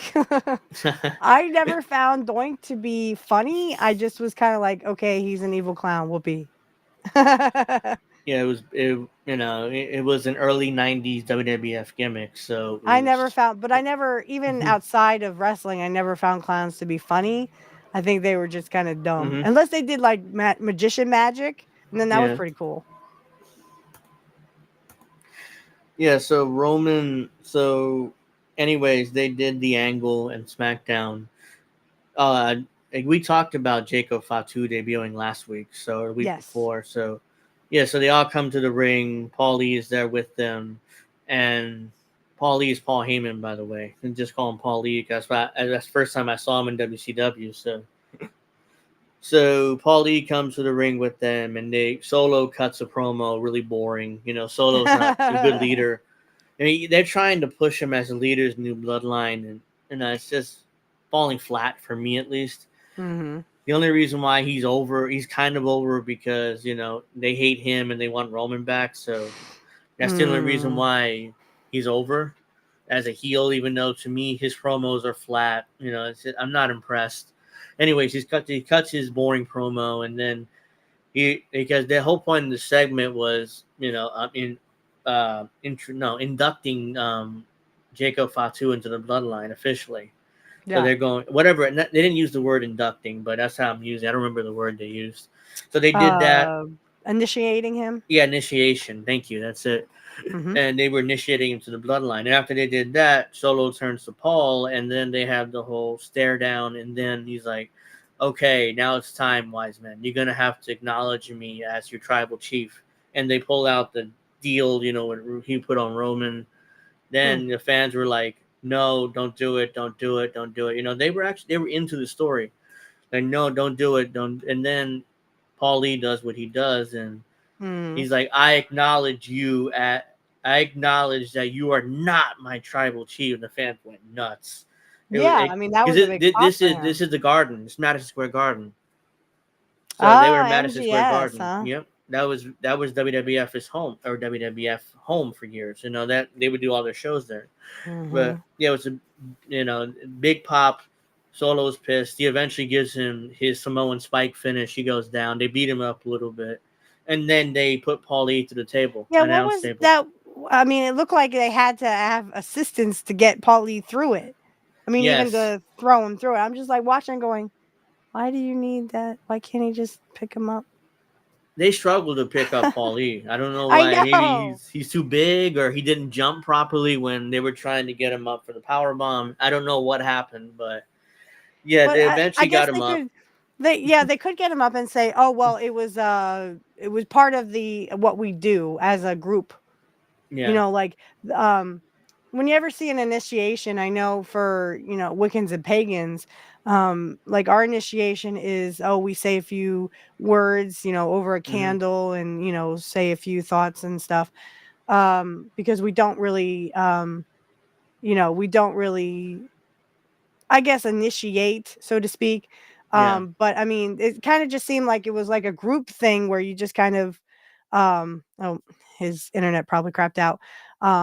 So basically, it kind of just looked like, have you ever seen those, like, for the fans watching, if you've ever seen like one of those, I want to say Satanists, but I'll just say like group initiations or group what do they call them, seances or something like that.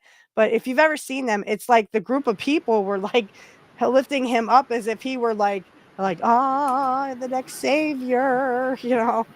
That's how it looked like to me. I don't know. Yeah, they struggled to pick up. I when what happened was, I lost connection, so I'm gone. But it's Oh, it's like, you okay. stopped talking, and he's like, "Oh, we lost you," and I'm like, "No, it was me." Like, I really, because it said connecting and lost connection. Oh, it's me. So let me reload back in. So Not yeah, thoughts and they prayers, bad cookies. It's more like they're called incantations. I can't even talk today. eh, Incantations. That's what we do. That's what Wiccans and pagans do. They're called incantations. They're not really prayers. They're not really thoughts. They're more of just they're words to get us to focus on what we need to do. If that answers your question. So this is being weird in chat because I don't have the equipment to go through live and bullshit with you. look, I don't. Okay. you don't need much equipment, because all I have is a computer and a microphone. Yeah, yeah. That's all I have, a computer and a microphone. Like, you don't need to have fancy equipment to go live. If you have it, great. I mean, you can use it, to have sound effects, and I mean, you talk, can do do it that like stuff. Kit does. Like he goes live and then he does like little snippets, Yeah, and then he puts in like whatever he needs to. I usually just record my stuff and then put in the stuff I need later. yeah. So you don't need necessarily have a lot of equipment. You just need a probably good microphone and just a computer. And a There's cute a, co-host. uh-huh. Oh, he doesn't have a Vince Oh, no McMahon's computer. computer. Ooh, Okay. yeah. Well, you can do it on your phone too. Yeah, I You mean, you can could. go. You Greg could, was yeah, with us and he was on his phone a couple times. yeah. I haven't. I mean, Greg is doing his own thing on YouTube now. Yeah, He's I've been watching it. I think that's so cool. But I mean, yeah. he's, giving it to the man. Yeah, I like it, but I haven't really spoken to him in the last 3 weeks, so I'm not sure if he's interested in coming back on the show again. But yeah, I He says mean, he hasn't been keeping up with wrestling because he's just been so uh sort of depressed and unmotivated to watch it because of literally it was AEW fans who literally got a butt they got a oh butt, no, about them and took him off. yeah, Hey, hey, hey, hey, hey, hey. I will come through this camera and I'll beat you up, man, cookies. yeah. I mean, you can go live with your phone. I mean, I Absolutely, you mean, can go live. Yeah, yeah. You don't even just need that, a microphone for that. You can have one. yeah. So yeah, I mean, if you ever want to come on, I mean, we can just use your phone, but that's up to you. But yeah, I mean, yeah, I mean, what else? They did the whole Paul E deal. He went to the table. We talked about Bo Dallas. Trying to think what happened on WWE this week. See, it wasn't much because I don't even remember. Well, and like I said, a lot of people are talking about the Bo Dallas thing, and you said it was a good one. Cornette didn't Yeah. really like it. He said that was Vince McMahon bullshit. That he didn't even like it when Bray Wyatt was doing it. He was never a Um, fan. Yeah, yeah, he I know. wasn't a big fan of it, and just that they're doing it now in the whole Triple H era. He didn't like it. He thought it was complete garbage. I don't know. I can't specifically talk about it because I Triple didn't H, really see it. the But they Triple H had this era. this scene that there was blood everywhere, and it was like a horror scene. It was Yeah, like the that. first that was when they debuted, or they had Yeah, it was like a horror movie yeah. basically. Everybody was lying down, with their blood coming out, But they and were talking about like QR codes and like how they were building this up with the QR codes and yeah, stuff. I mean, okay, but she can body slam me anytime. Okay. To be honest, again, from what I did see, it was okay if you're into horror stuff. And I love horror movies, especially when they're yeah. based on true stories. But I mean, mm, mm, mm, mm, mm, mm. uh I really can't comment other than from what I did see was kind of good. Yeah, I mean, and then the promo I thought was good too, and then they did the whole deal where it was in Bray Wyatt's old Firefly Funhouse stage. Right. At the end, I they mean, this is revealed all that. his brother's doing. Yeah. His brother want to kind of give a contribute to, and also uh he really wanted to remember everyone to remember his brother, as they all remember him as Bray Wyatt. So, and then of course the Fiend, which I think was his alter ego, right? Yeah, Wasn't the Bray Fiend his Wyatt's. alter ego? Yeah, Bray Wyatt's. Yeah, Yeah. So he wanted he to. couldn't. Yeah, Bray Wyatt. I mean, the Fiend, was invulnerable to pain, and he couldn't get Right. beat. So that was that whole thing. Yeah, and eventually, I don't know. This doesn't. I get the point that it doesn't fit in today's WWE because they're more real based and sports based and stuff. So I'm not sure how this fits in today's WWE, but it's not Vince McMahon's WWE anymore. So it's like, yeah, when Cornette says this is Vince McMahon shit, it's like Horror horror movies. movies. I I said heard horror horror. movies and Horror. maybe think of Anna Kasparian's OnlyFans. Oh, Mrs. She needs to stop showing her behind to everybody. I hate that lady. Yeah. No, I said horror, not whore. Yeah, so yeah, it was. I liked the promo, but I just don't know how this fits in Vince McMahon's WWE or Triple H's WWE. Sorry. Whoa. So Triple H will beat you up for that. yeah, so it's just not good. It just doesn't fit. But the story itself so far is good. But what are you Hey, I gonna do like with him? Ghostbusters. Ghostbusters 3. I want to see the new Ghostbusters too. I'm sorry to interrupt. Yeah. I want to see the ice one. But it's not out yet, I don't think. I don't know. Maybe it is. I don't know. Yeah, the angle is just bad. Not the angle. It just doesn't fit, and I don't know what to think of it. It's just more like they're giving it a chance. What are you gonna do? Is Uncle Howdy gonna have matches, or is Bo Dallas gonna have matches? I mean, I don't know what they're gonna do with this. Yeah, I understand that point. I think this was just a tribute to his brother. That his brother was taken from us, and he was Yeah, younger he was 1 year younger than both of us. He yeah, was born in I know. 87.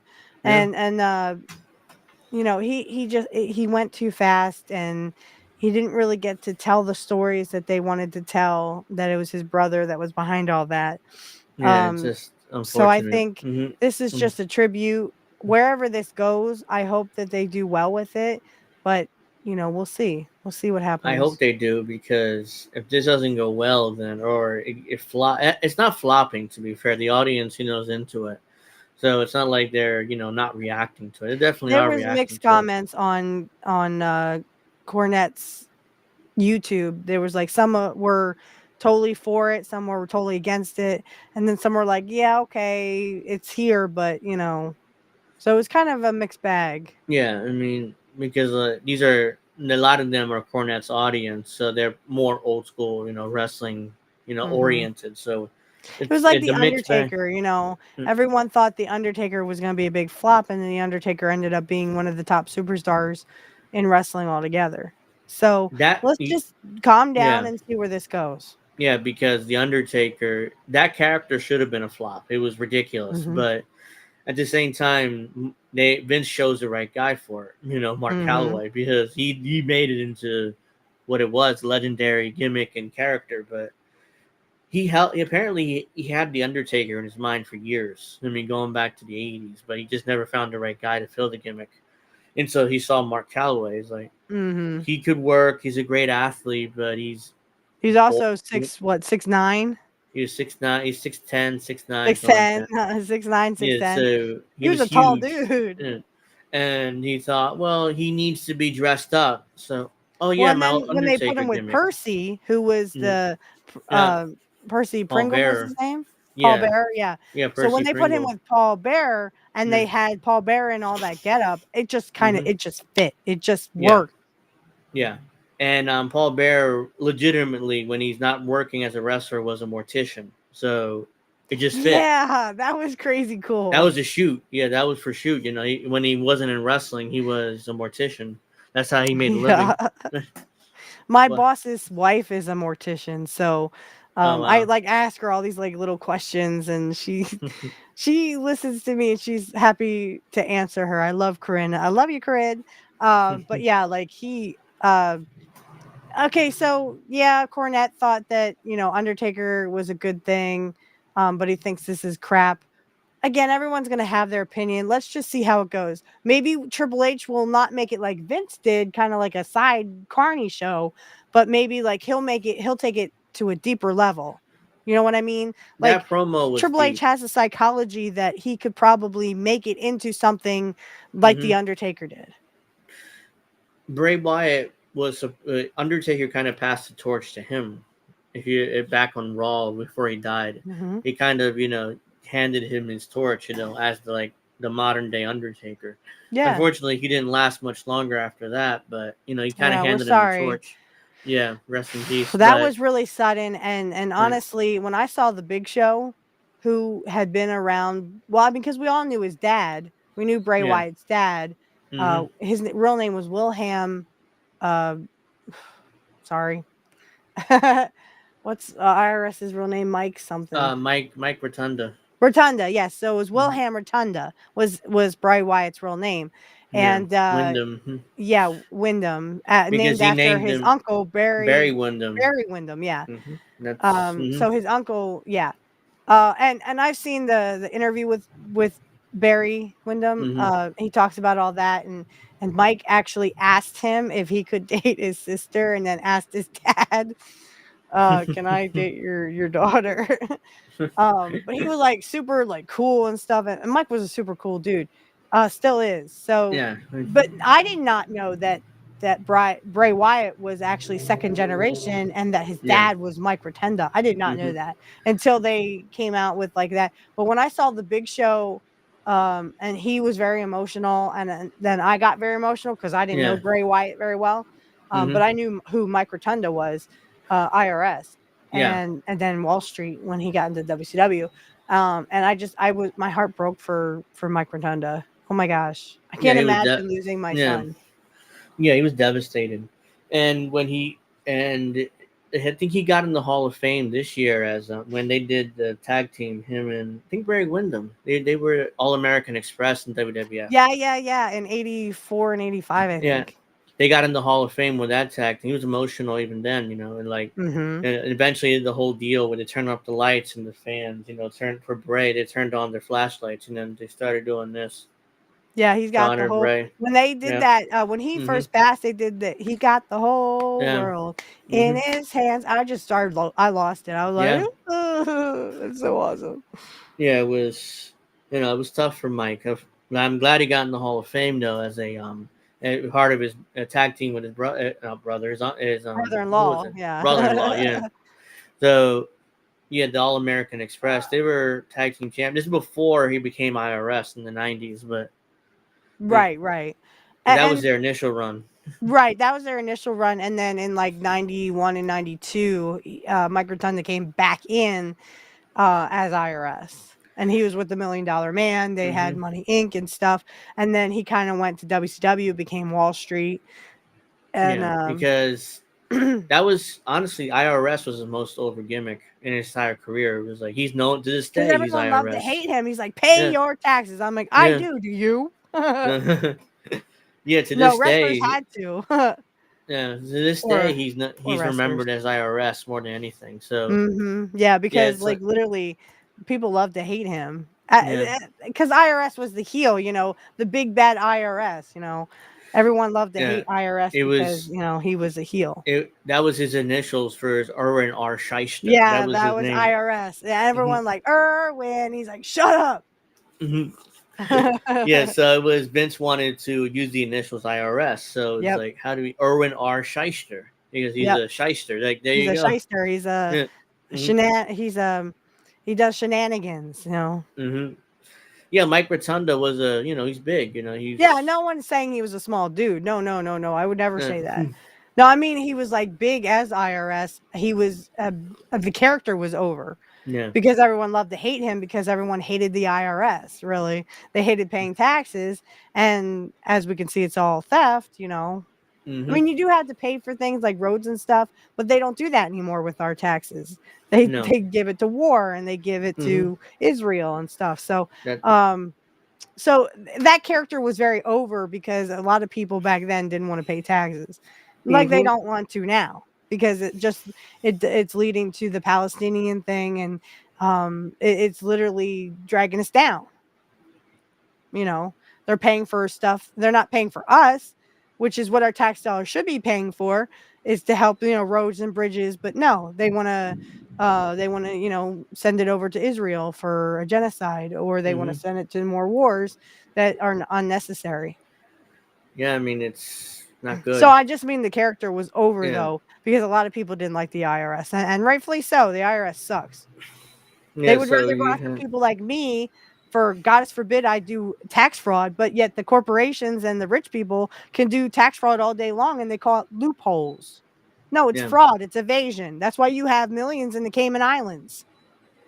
Yeah, it's called tax evasion, but at the same time, it's like they have it in the code where you can delay delay your taxes or put it off a year. Yep. That's what these corporations do. Every year they file the paperwork to put it off for a year. That's right. And I pay more in taxes than mhm. UPS, FedEx, any of these major corporations. I pay you more in pay taxes than they do. we pay more than Apple, and Apple. Yes, They're sir. the first and only trillion to the T $1 trillion corporation. T Yes. And with a I T, think not Jeff not a B. Bezos is very close to being the first trillionaire. Yes, he is, and Yeah. if he buys some sports franchises, I'm sure that he would be the first trillionaire Ugh. because those worth, the sports teams are worth billions. So I'm not sure how close he is to becoming a trillionaire, but It's pretty close. Yeah, he was on track during the whole pandemic thing. Mhm. He was on track to being the first trillionaire. It's really disgusting because I mean, if you honestly look up and I mean, to be honest, it's really getting to the point of like Gates, Bezos, Elon Musk. Mhm. These people hate poor people. They hate the sight of us. They Yeah, cannot stand to breathe yeah. the same air that we do. And I don't like Alex Jones. I never liked Alex Jones. I laughed at him the first time he said NWO. I went, NWO, that's not a thing anymore. It's WCW's dead. Um, when he talks about that stuff, he said they rich people can't even be in the same room or breathe the same air that poor people are doing, and that's why they want to basically Where, delete 90% of mhm. us. Yeah, where the you They ever poisoned our food supply, they poisoned our water, they have poisoned our air, they're poisoning our soil so that we can't Mhm. Gates is and I hate to put the politics here, but Gates is one of the biggest farm owners in the United States, more than all Yeah. the farmers in the United States. And why is that? Because they want to control the food supply. Because once they control that food supply, guess what? We're eating the GMOs. We're eating the Mhm. bugs. Yeah, I mean those GMOs, they kill you. I mean, most countries have banned this already. They banned GMOs except for us, but so the Undertaker died. But yeah, There was a rumor, and I'm not kidding. This happened with the Ultimate Warrior and with the yes. Undertaker. They Mhm. said people were saying there was 2 Undertakers. Nope, just one. There was one Uh, Undertaker. Bri- I don't even know how who that got was it? started.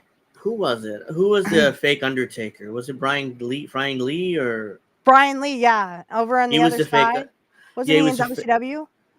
yeah, he came in as like the fake Undertaker because if you remember '93 Royal Rumble, all the heels beat the shit out of Undertaker and Mhm. helped Yokozuna win the casket match.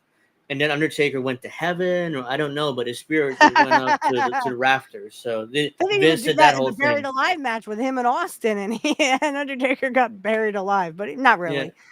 yeah, Um, but they did that whole angle, and then by '94, Ted DiBiase said he found Undertaker. He's gonna bring him back to television, and then that's and when they that's did where the the fake 2 Undertaker. Undertakers came in, Yeah, I guess. that's when Same they with the Warrior. A lot of people had rumored that the Warrior died of oh, that's thunder. Is that yeah. on your side or my Yeah, side? that's my side. Yeah, it's Oh, here. no. Yeah. He's getting hit. Oh, they said it was supposed to rain here, but I Yeah, don't think it was thunderstorm. Oh my goodness. Boy, yeah, that it's was thunder. loud, y'all. I Yeah, feel my like I mic should be picked it doing up. like some kind of ASMR. So like, it's 9 o'clock. Do you know Yeah, where my your mic kids picked it are? up big time. That's why But I like, anyway, there ooh. was yeah, this was also the rumor with the Ultimate Warrior where there was 2 Ultimate Warriors. Supposedly the Yeah, first one died of steroids, yeah. an overdose or something like that, and then another one came in. I'm like, no, I'm pretty sure You that's the know, original. it's Jim Hellwig. It was Problem Jim is, Hellwig. Jim Hellwig was a lot smaller when he came back. Unless they were And thinking he, of Renegade, who was supposed to be the spin-off of the Ultimate Warrior. yeah, it's Yeah. WCW. But when Jim Hellwig came back in, like, what was it, a WrestleMania 9, I think it was. No, Ultimate 8. It was no, when they did the double main event, it was 7. No, it was It 8. was It it was was 8. Hogan and Sid and Flair and Savage. Right, The Flair and double main Savage, because event. Kurt was supposed to be at ringside. Yeah. It's a double main event because Flair and Hogan couldn't come up with a finish. That was Vince's initial main event, WrestleMania 8. Sid, I don't know why I didn't like Sid. Sorry. Couldn't So get into Sid. it was Hogan versus Sid in Hogan's retirement match. Oh But gosh. Hogan didn't want to do a job in his retirement match. Wow. So that's why I ended up being Sid won by disqualification or whatever. So in Hogan's retirement match, he couldn't do a job in the middle of the ring. I only like the Flair Savage match because Kurt was at ringside, or was supposed to be. Thanks, Bad Cookies. Yeah, it is a really good mic. Is obviously Yeah. picking up that That was thunder. loud, y'all. That was loud. I Like never yeah, heard lightning that far, that close. Holy crap. Sound like you yeah, just took the microphone out the window. yeah. It's here next, like literally, like right next to me here. But the window's all over here, so it's not Okay. even that close to the window. So like I'm surprised it picked it up that well. But Well, you have your yeah, window open, right? Because I don't think yeah, you have air conditioning. yeah. No, I have window open. I have a fan on. No, So that's cool. I yeah. I No, like no, that. I'm not saying that you're and now Because it's I can hear raining, people. but Yeah, I can hear yeah. people yelling. Again, you heard that? It's picking it Yeah. up. Wow. Oh yeah. Like woo. That's Yeah. just people So excited for our show. They just love when we yeah, talk about wrestling. yeah. So yeah. I mean, they did the fake Undertaker thing, and eventually, but the issue is that it was kind of a flop because I Big time realized pop. quickly.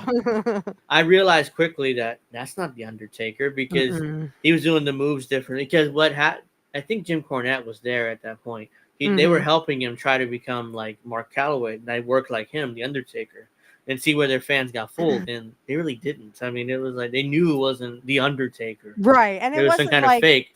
it was kind of like the fake Razor and fake Diesel, who was Oh, that Glenn was bad. Jacobs was Diesel. Oh, it Yeah, that was was so bad. bad that like literally they were writing in magazines how horrible it was. Yeah, that's another. Jim Cornette was forced to help train Glenn Jacobs, and I Yep. think Rick Wagner played Razor. Yeah. And it's like, oh, Glenn can work, and it was easier to teach Glenn how to be Diesel because that's the whole 6 moves thing. Cornette told the story about. Right, because Kevin Nash only had about 6 moves because he was Yeah. a big guy. And that included the hair flip. That whole Yep. so Like he that. really had 5 moves. I mean, he counted the hair flip. Hey, I loved it when Kurt did it. I was like, come It over was here, I'll flip easier. your hair. It was easier to teach Glenn Jacobs how to be Kevin Nash, and he kind of pulled it off. But then Rick Wagner was harder because Scott can actually wrestle, so he had all these moves. It was like, Yeah. but yeah, why did Vince say, "Oh yeah, we're just gonna have Razor and Diesel on television"? Why not? I own the characters anyways. And Yeah. Jim Cornette was like, "Oh no, this is gonna be Yeah, horrible." no, because we know This that is- they're not going to be like the Scott Hall and Kevin Nash. Yeah, like, and Jim Cornette already hated Kevin Nash, but he liked Scott Hall because Scott Hall can wrestle. So he didn't Well, like and Scott he- Hall as a person, but he liked him. Liked his Yeah, wrestling. but I mean, he liked his wrestling because even back in AWA, Scott showed some real promise, and to see Scott Hall in AWA is like culture shock. I didn't even know that was him because he has the fro, and then he also has the mustache, and then the he's boots and the huge. cowboy get up, and without the hat because sometimes he would wear the hat, I think, but He it's was- like, oh, that's Scott Scott Hall Hall. was huge. He was Yeah. huge. He's bigger than he was when he came Razor. Mm-hmm. He's bigger. He's like 270, 280. It's like he was like, Yeah. it was like, what? That's And Scott him Hall? and Kurt were when I saw the Scott Hall, he talked about Kurt Hennig. He said he couldn't have enough good things to say about Kurt. Kurt really took him under his wing, really taught him how to wrestle. So most of the wrestling that you see from Scott Hall was not only Vern and Greg Gagne, but also Kurt Hennig as well. Because Kurt just said, "I'll work with you." And he would have been AWA then, right? When Scott Yep. Hall debuted, or he was Scott came in 84, 85, and then in 85 and 86, him and Scott Hall, Kurt Hennig and Scott Hall were the AWA Tag Team Champions. Oh, yeah. I know they Kurt defended their championships on the day of my birth, April 20th, 1986. They were against the Rough Riders. Yeah, and I know Kurt would become AWA World Champion eventually. Yes, in 87 and then 88 too. Yep. Yeah, that was the dying days of AWA. It didn't really mean as much, but he was still AWA World Champion, so it was. Well, and if you ever heard Kurt in an interview say, it was kind of he kind of stayed in because Vern had already promised him he would be champ, but he said, "Look, Vern, as soon as you take the belt off me, I'm gonna go to WWF at the time, because him and Vince and him had already made an offer." Yeah. And he fulfilled as much as he could. He just told the booker, "Hey, don't book me after a certain date because I'm gonna go to WWF." And he dropped the belt and went So off. Jerry Lawler of all people, Oh, who yeah, wasn't even an AWA guy. Oh no, I'm confused. Lawler did the match with Kerry Von Erich where he's combined all these belts. I do remember. I saw that match. Right. So this was the dying days of the territories and AWA. And as soon as Kurt dropped the belt, Lawler said in his tribute to Kurt, in the Life and Times of Mr. Perfect, if you want to look that up, it's on Peacock. Yeah. He said it was a couple of matches. They had done a couple of matches together, and then finally, when Lawler won the belt, he said those were the greatest matches of his whole career, is with Kurt. And Lawler was past his prime by that point. He's 88. Yeah, he was past his prime, but I mean, Kurt still worked with him and was still agile enough to make him look good. And when he dropped the belt, like a week after he dropped the belt, he went to WWF. So, and Lawler would go to WWF years later, in the early 90s. Years later, right, when he was not doing the indie circuits. Yeah, he came in as a wrestler initially, but eventually transitioned to the commentary booth. And that's I think an alarm going off. But this mic picks everything up. I'm serious. What the hell? It's like my mic picks up like me, and I sound like trash. But sorry, doctor won't kill me. It's a HyperX mic. It's usually on set. It's $100 mic usually, but Now I got it on sale on Amazon for $60, so I took advantage of it. Mine was $300 and I had to save up for it. It's a Shure. It's Oh, the wow. same one that Jimmy Dore has. And Oh, he has okay. several of them. I can't imagine spending Yeah. like $600 to $900 on a couple of mics. But I mean, I am by myself, and it is great Yeah. quality, I think. Yeah, It's it just I is. sound like crap because I'm Mm. sick. Yeah. So yeah, I couldn't. I'm not gonna because what happened was I started doing Angel in the afternoon, and I had one of these mics initially where you go to the early Right. episodes. My co-host on Black Magic Talk, Matt Collins, has one of those. Yeah. And the sound was crap. It's like $20 I had it. So people always complained about the mic, crackling, and so it wasn't good quality. So I was like, you know what, I'm gonna have to upgrade and take this more seriously, this podcast thing. So I got this mic, and ever since then, people have stopped complaining about it. It's like good, because I'm sure it's probably people went away, didn't really watch the show. So. Well, then it's not cracking anymore. It was cracking there for a little bit, but Yeah, my because mic I came had with it. a Happy Meal. I'll give you a Happy Meal. Yeah, because because I had it here, and I'm sure the mic picked up And it was the cracking because audio. of the, yeah. It picked up the audio when we watch videos and stuff. We usually don't on the show, but I had it too close. Hey, we Now I could. have I it mean, if it perfect. wasn't copyrighted, I just would be afraid it was copyrighted. You never know. AEW may throw a hissy fit because we showed one of their things. And actually, they would probably get more views from us reviewing it than they would actually when it aired. Yeah, that's the thing. They should probably let people show their footage. I know WWE has no reason to let people show their footage because they're already the number one company. They don't need promotion from small podcasters, but AEW does, and they should Yeah. allow. But the problem is, they do that, then all people will make fun of them, and they're going to show the footage. Yeah, and then they get all butthurt and try to Yeah. be like their little fan people, and then oh well, you can't do this, or we'll take They your would channel strike me. down. They would strike my channel. They would strike INN's channel, and that's not really my channel. I mean, they're the organization, or I'm part of the network, but I don't want to use their channel to to play copyrighted material, and then I'm not going to screw over the channel like that. But yeah, I digress. I mean, it's AEW is horrible. I haven't watched it in a month. I mean, and I could watch it. I have YouTube TV on my computer. I just don't. I'm not motivated to do it. Like Greg isn't motivated to watch either. I don't blame him. It is That's bad. because fanboys of AEW took his Yeah. They channel down ruined for his. no They freaking reason. they ruined his Twitter account. He had 1,000 followers, and they talk about wrestling, and these little pricks, come around and ruined his X account and took it away. He still hasn't gotten it back, and he's tagged Elon Musk in nearly every tweet. And I'm like, well, God bless you. I retweet him a lot, but it's like Elon Musk is not going to care, No, to Elon give you Musk does back not your care account. about us peons or our accounts. Don't let him fool you.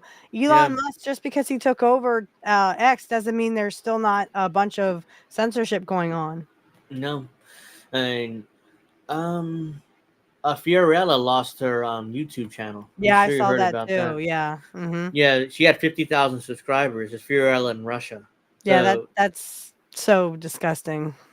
yeah, it's not X, but yeah, I get it's a censorship our conversation. So she lost her YouTube channel. Luckily, And she all still because have of that bull propaganda around Russia. I mean, yeah. it's like I it's remember like when she first it's RT America. Jesse Ventura lost his show. Chris Hedges lost his just because the bad sanctions. Russia. Well, The Russia didn't do sanctions. anything. When they invaded Ukraine, the sanctions came in. All of a sudden, they couldn't fund RT anymore from Russia. Right. So everybody lost their jobs at that point. And these were people that literally were speaking the truth. Yeah, and it was convenient for the government to get rid of to do these sanctions, so they couldn't fund RT anymore. The same thing happened with Telesur TV, which is owned by the Venezuelan government.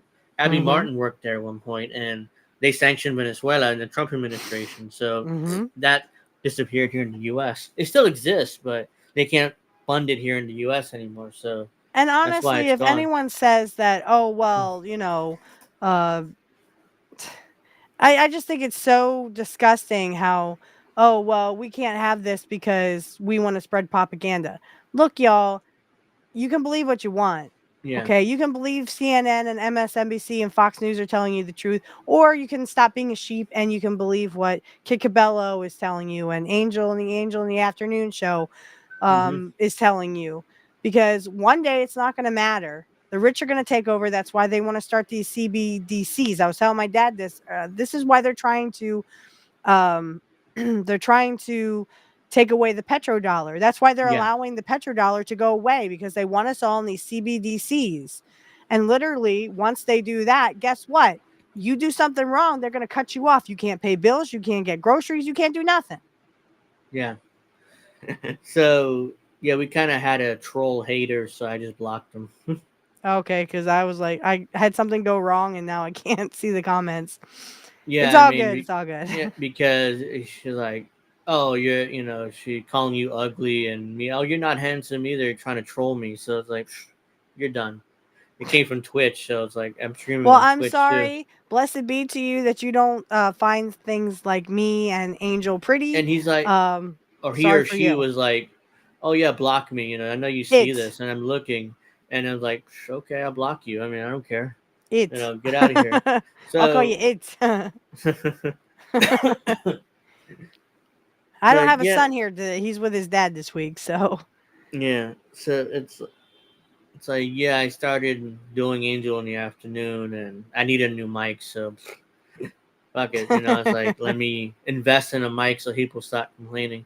And then it was still crap, and I realized it's way too close to me. So I was like, okay, let's put it there, because No, we I were mean, I playing. can't even say it, and your audio is like perfect. No offense, Mr. Uh-huh. Perfect, but.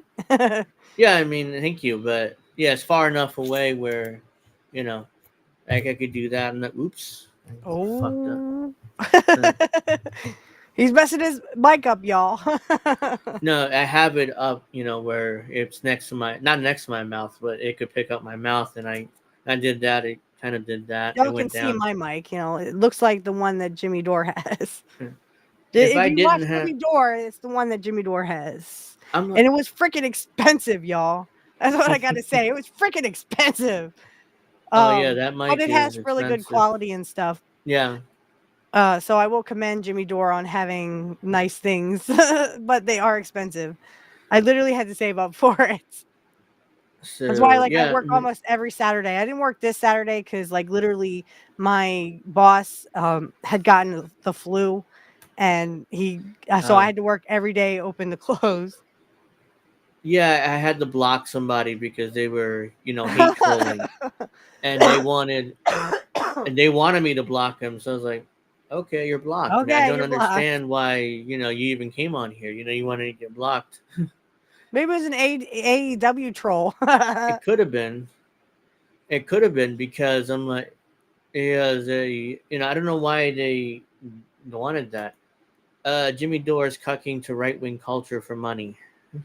I don't know if he's cucking, but I mean, it is his show, and I will say Yeah. this before we wrap up, Yeah. that I You gotta. watched the interview with Candace Owens.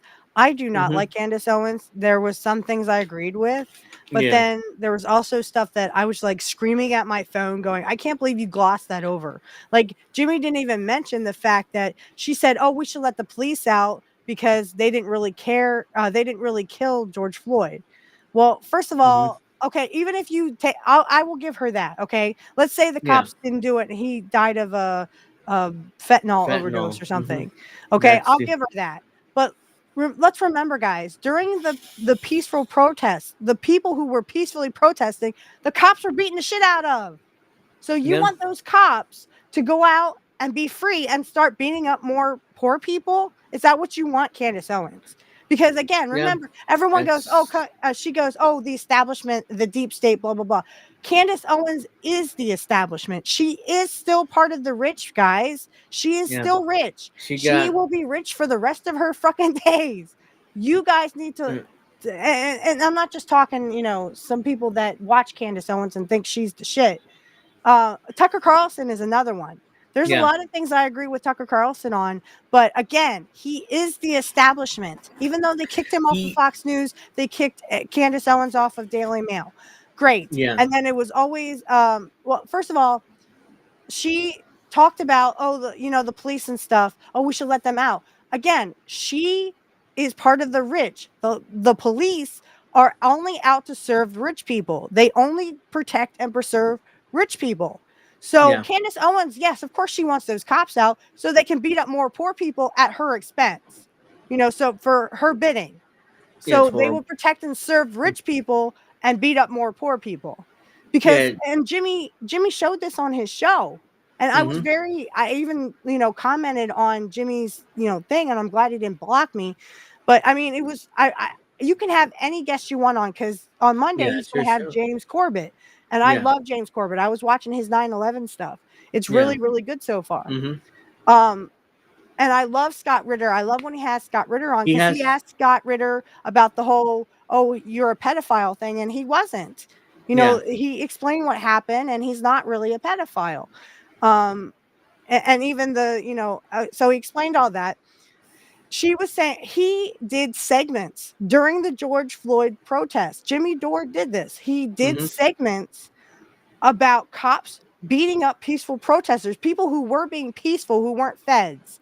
They weren't doing anything. They weren't vandalizing anything. She glossed over what he covered. He covered police beating up peaceful protesters, throwing them on the floor, bombing them, smoking them. She glossed over all that stuff. And literally, he let her do it. And I was very disappointed. But again, it is his show. He can do whatever he wants. Yeah, I just didn't like the fact that she glossed over the fact that cops were literally pushing poor people down on the ground, giving them seizures. There was a car that went through a crowd of people who were peacefully protesting. A police car who hurt people. They were hurting people. Yeah, they did it on purpose. She glossed it all over like, oh, well, we should always bow down to authority. I went, no, I'm not bowing down to pigs who protect and serve rich people. No, that's not happening. Then she played the victim of, oh, I'm a Christian. Oh, our poor Christians are being because she got fired. I went, oh, go screw yourself. The Christians killed their own. Bloody Mary killed Protestants. Elizabeth killed Catholics. For heaven's sakes, this is called history. And yes, I do know Christianity history because I grew up Methodist. So if you want to play the victim card, I hate to tell you, but Christians, Muslims, and Jews all have blood on their hands because they all killed pagans and Wiccans. So knock it off with whole Christians, boo-hoo. Go screw yourself. She got fired from the Blaze. She worked for Glenn Beck. For being Christian, I understand that, for saying Christ and is she was anti-Zionist, or at least pushed out on her show in the Blaze. And Glenn Beck's like, no, you gotta be pro-Zionist. Saying, on his show, oh, I'm a Christian first. I'm a Christian first. Great, I don't give a fuck. What the hell does that have to do with me? I'm a Wiccan. I don't see me saying, oh, I'm a Wiccan first. You have to believe in Wiccan, or I'll kill you. Christians can't say that. Christians have killed every other religion, even their own. Yeah. White supremacists I bootlegged for years got me. Yeah, exactly. Well, I wouldn't say. The thing is, she was correct. They're trying to make this a race thing, and it's not a race thing anymore. It's poor versus rich, and that's what it should be. Yeah. It's not black versus white anymore. It's rich versus poor, and we need to stick up to the rich and say, we're not going to take your bullshit anymore. Yeah, I didn't see the interview. Jimmy wants money now. He's got the bug. Yeah, he's been doing a lot more. He's been doing a lot more sponsors lately. And they're ridiculous things like supplements and well, not the supplements, but I mean the gold thing. Because I told him on a premium streamium, I actually told him the history where in 1934 the Fed made them give their gold back, or they would fine or jail them. Yeah. And I said, Jimmy, what makes you think if you have all that gold, they won't do the same thing? And they don't have to give you dick for it. They don't have to give anything back for it. The idea is investing in gold because it's always valuable. But at the same time, the feds can take it away and not give you anything for it. And not give you anything for it because they don't want poor people to have money. That's the thing. Rich people do not want us poor to have any money. They want us to own nothing, be happy, and eat sea bugs or the GMOs. Yeah, he's doing a lot more sponsors lately, and the gold thing was saying like, I let that that's go because brutal. again, he That's has not a good. good guy coming up on Monday. He Yeah, has James Corbett, and I love James yeah, Corbett. Like I said, I was just watching his 9/11 stuff. So, and I yeah, mean, we're just about to wrap up anyway. So I'm yeah. sorry. Those were my grievances, and that's what I. I Yeah, mean, I real love quick, Jimmy he, Dore. I just got a signed shirt from him because I upped my premium uh-huh, yeah, membership. And at $25 a month, you can get a signed shirt from him. And I uh, was really excited when I got it. I wanted to wear it, but I was like, well, this is a wrestling show, not a political one. yeah. Well, you could have worn it, but yeah, I I'll wear it mean, next week. How about that? okay, okay. Well, I mean, yeah, just one more thing on Jimmy Dore before we got to go. So it's like, yeah, people got mad at him over the RFK interview. Remember that because he, And the Dr. West, yeah, because they said he was yeah, harder on West than he was on RFK. No, he pushed back on RFK. He just didn't yeah, understand the whole Israel Israel. thing. And Yeah, he kind of people thought it was a cop out, like, yeah, I don't know much about Israel, so I'm gonna let you say what you want and not challenge you. Which people got right. upset about, in the liberal media, in the online liberal media, is attacking him for it. I'm like, he didn't But the know, you but the know. Cornell West thing, Cornell It- West was screwing himself. He was the one saying, "Oh, it's you're a white supremacist, you're a oh Trumper, blah God, blah that was blah," awful. and that was awful. You don't that say that ended kind of stuff. that ended Cornel West's campaign. Hmm. I mean, That's why, he's dead in the water. and this is what I say. I don't mean any like bad things towards Jill Stein. People, if you want to vote for Jill Stein, go ahead. But Third again, guys, party, she's not going to whatever. do anything. She has Peter Dow stench on her, and I had a guy go, "Well, that Peter Dow stench is just you can Yeah, overlook that." I went, "Overlook it, no. overlook it." He had, Peter Dow made it his mission to take out Bernie Sanders.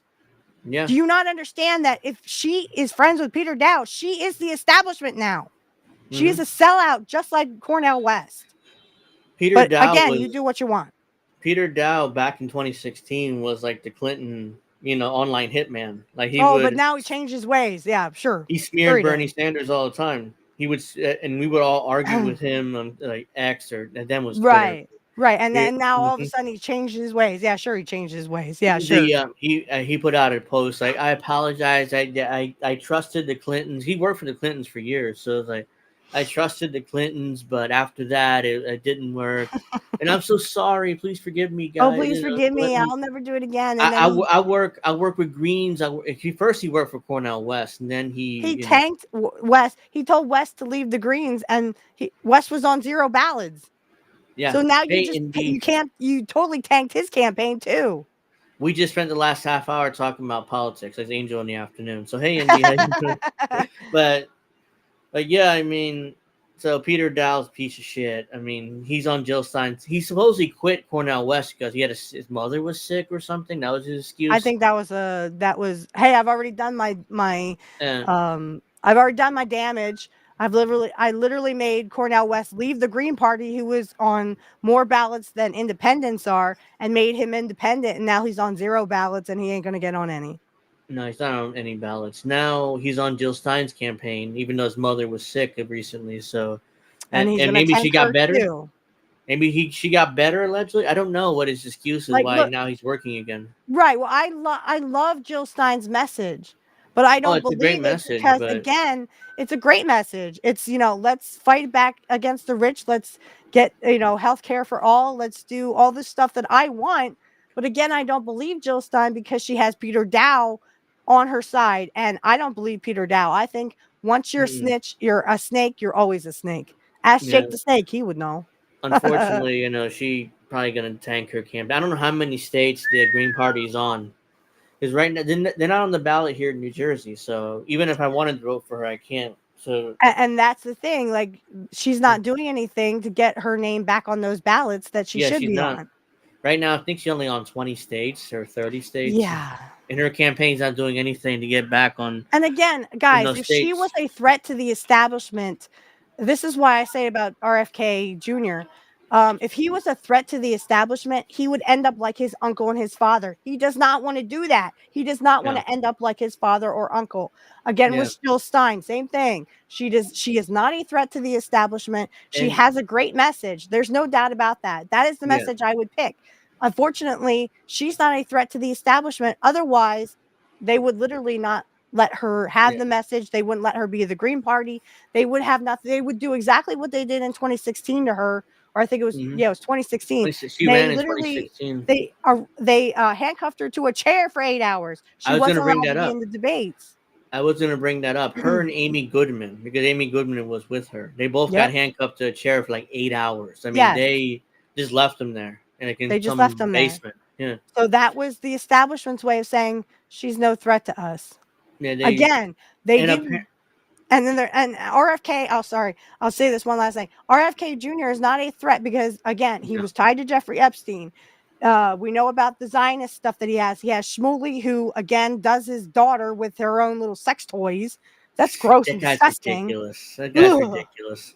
Getting into business with his daughter. Not that much. Okay, you want to get in business with your child, fine, but a sex don't make it obvious. Don't make it obvious. I mean, come on. But yeah, I digress. But yeah, one more thing. Ever since that event, Amy Goodman has been horrible. The Russiagate thing, she Russiagated everybody. Because she got told by the establishment, you will not double cross us. I think that legitimately scared her. I mean, whatever happened to her in that basement when she was handcuffed, it changed her. I mean, obviously, she's been a good little girl. Join the establishment as the fraud squad has, or you leave. That's why I don't never hear from you, or you get JFK'd. Yeah, that's why I don't watch her. What's her channel or show? I forget right now. I haven't watched it in years. Amy Goodwin. Something news. Yeah, I used to watch it too, but now I stopped watching it. She was russiagating. Yeah, that was before when she had Aaron Mate on. I was watching. Yeah, he worked for her. He was good. He was really good. And he's still really good. He's an award-winning journalist. Yeah, he kicks ass. Democracy Now! That's right. Yeah, I think you founded it. It was good back before 2016. Back with Aaron Mate and stuff. Well, and the thing that ruined it for me was RFK. He said, "Oh yeah, I'm gonna debate Max Blumenthal." Just like Jill Stein's going to go on Jimmy Dore, right? That's another story where her campaign manager, by the way, follows me on Twitter, which is interesting. But yeah, I mean, he was like, "Oh, we're not going on Jimmy Dore, blah, blah, blah." And then everybody attacked him for, "Okay, fine, we'll go on." We'll go on Jimmy Dore, and then we're still waiting. Yeah, look at her schedule, and then we'll do it. But she's a Green Party candidate. What schedule? It's like what schedule? He's like Trump or Biden, he has a schedule to go on shows and stuff. So, yeah, anyways, we do really have to wrap up. But yeah, on Thursday, I did a live debate reaction on Politically Homeless. Yeah, I have to watch that. I did. I wanted to watch it, and then I got so tired, and I was just like, I'm going to sleep. Those clips are available on the INN YouTube channel. Because we weren't allowed to stream it to YouTube. Because you had to do the Rumble. Yeah, because they said it was a copyright thing. Yeah, I hate CNN. Fuck CNN. CNN had exclusive rights to debate, and if you streamed it on YouTube, YouTube would take it down. And instead of talking about poor people and our issues, what did they talk about? Fucking golf. They spent 3 or 4 minutes talking about their golf games and how Trump was better at golf than Biden. And Biden went along with it. It's like, "Oh no, my handicap is a 6." And Trump's like, nobody gives a fuck, dude. How about you worry about us poor people? Because we're the kind of ones that don't have food. Okay, Trump wants to talk about his golf game. Fine, you're the president of the United States, and you're going to walk right into that. "Oh no, my That's why when is 6. You were doing the CNN lies, and I was like, no. And he said Iran funded Hamas. I went, no, Israel did. What the hell, Trump? Horrible. But everyone thinks that, Trump's going to save us. Guys, Trump is establishment as establishment comes. He is going to do everything the establishment, easy for me to say, establishment tells him to do, or otherwise he will not be president. I'm telling you now, the first 4 years of his presidency, he helped rich people. He wanted to be responsible and take credit for the vaccines that poisoned the poor people and left a lot of the healthy poor people to collapse on news organizations. Sports teams were falling down dead. The one football player fell down and had a heart issue. Again, they knew it was poison. The rich did not take it. And yet Trump what did he do? He wants credit for that poison that they Yeah. tried to get into our arms. And kudos wouldn't to take the credit for that. unvaccinated. If you didn't get vaccinated, you are on top of the game. I was scared into the first 2 jabs and I said no more. Because I found out they were lying about everything because I watched Jimmy Dore. Jimmy Dore was triple. He was he was triple vaxxed. Yeah, And he because has long COVID now. he has an illness, so his doctor said he had to take it. I'm sick every 3 months with a sinus infection. They will not give me amoxicillin. They give me some kind of viral shit that doesn't fucking work.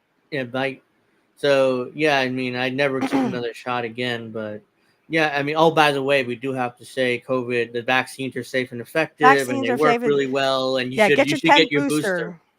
Yeah, because we're on YouTube, so we do have to say that, but yeah, I mean, so I think we should wrap up now. It's about 10 o'clock, and my battery's Have dying. I done pissed off everybody? So yeah, that'll do it for this episode of Pro Wrestling Talk. Make sure you like, make sure you subscribe, make sure you share your stuff, share this Check stuff. out the links in the description. Check out the links in the description box for the channels, and check out our reaction to the debate on politically homeless. Those clips are on the INN YouTube channel, so check those out. You want to watch the whole stream? It's on Rumble. We spend half an hour before the debate talking, and then after the debate, we spend 10 or 15 minutes.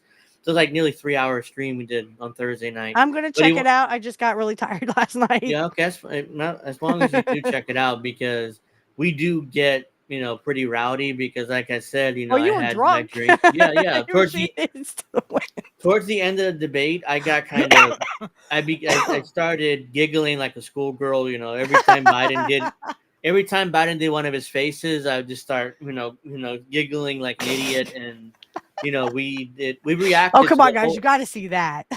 Yeah. And then we reacted to the whole. I'm not sure. I think we've seen this. It's like we beat Medicare. That moment from Biden. Oh yeah. Debate. Oh, yeah, you beat Medicare, so that fuck those pesky poor people. They deserve to die anyway. I don't know why. I don't know what he's trying to say. It's like finally we beat Medicare, and he like, oh, thank you, President Biden. Trump would they cut him off like. Thank you, what? President Biden. Yeah, we hate poor people too. Okay, Trump, go ahead. Yes, tell him we'll be live at 11, I think, which is why 11:30, which why we do have to go. But yeah, I mean, it's so check out the INN YouTube channel, Politically Homeless. We do the reaction to the debate, and make sure you like that stuff too, and share that too, because that's hilarious and stuff. What we did. But yeah, thank you for joining us for this stuff. Make sure you like this stuff. Make sure you subscribe. Make sure you subscribe to Steph's YouTube channel if you haven't already. Make sure you like her stuff. And we have another guest coming on Black Magic Talk. Don't ask me their name. I forgot.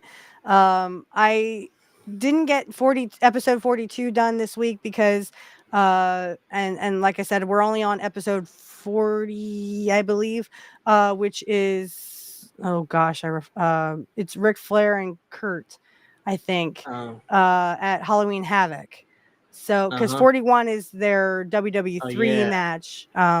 Episode 42 is going to be, I want to do the Chris Benoit and Kurt match on Nitro. Yeah. So I was going to do that tonight, but I think because I do have some time tomorrow, and then Monday I don't go into work till late, and Tuesday and Wednesday. So I think I'm probably going to do it Monday.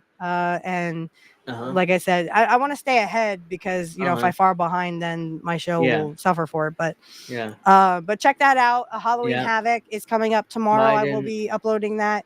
Yes, Biden did say they're 1,000 trillionaires instead of billionaires, so that's definitely. Oh yeah. Well, like I said, there'll be trillionaires. Just you wait. In a few years, yeah.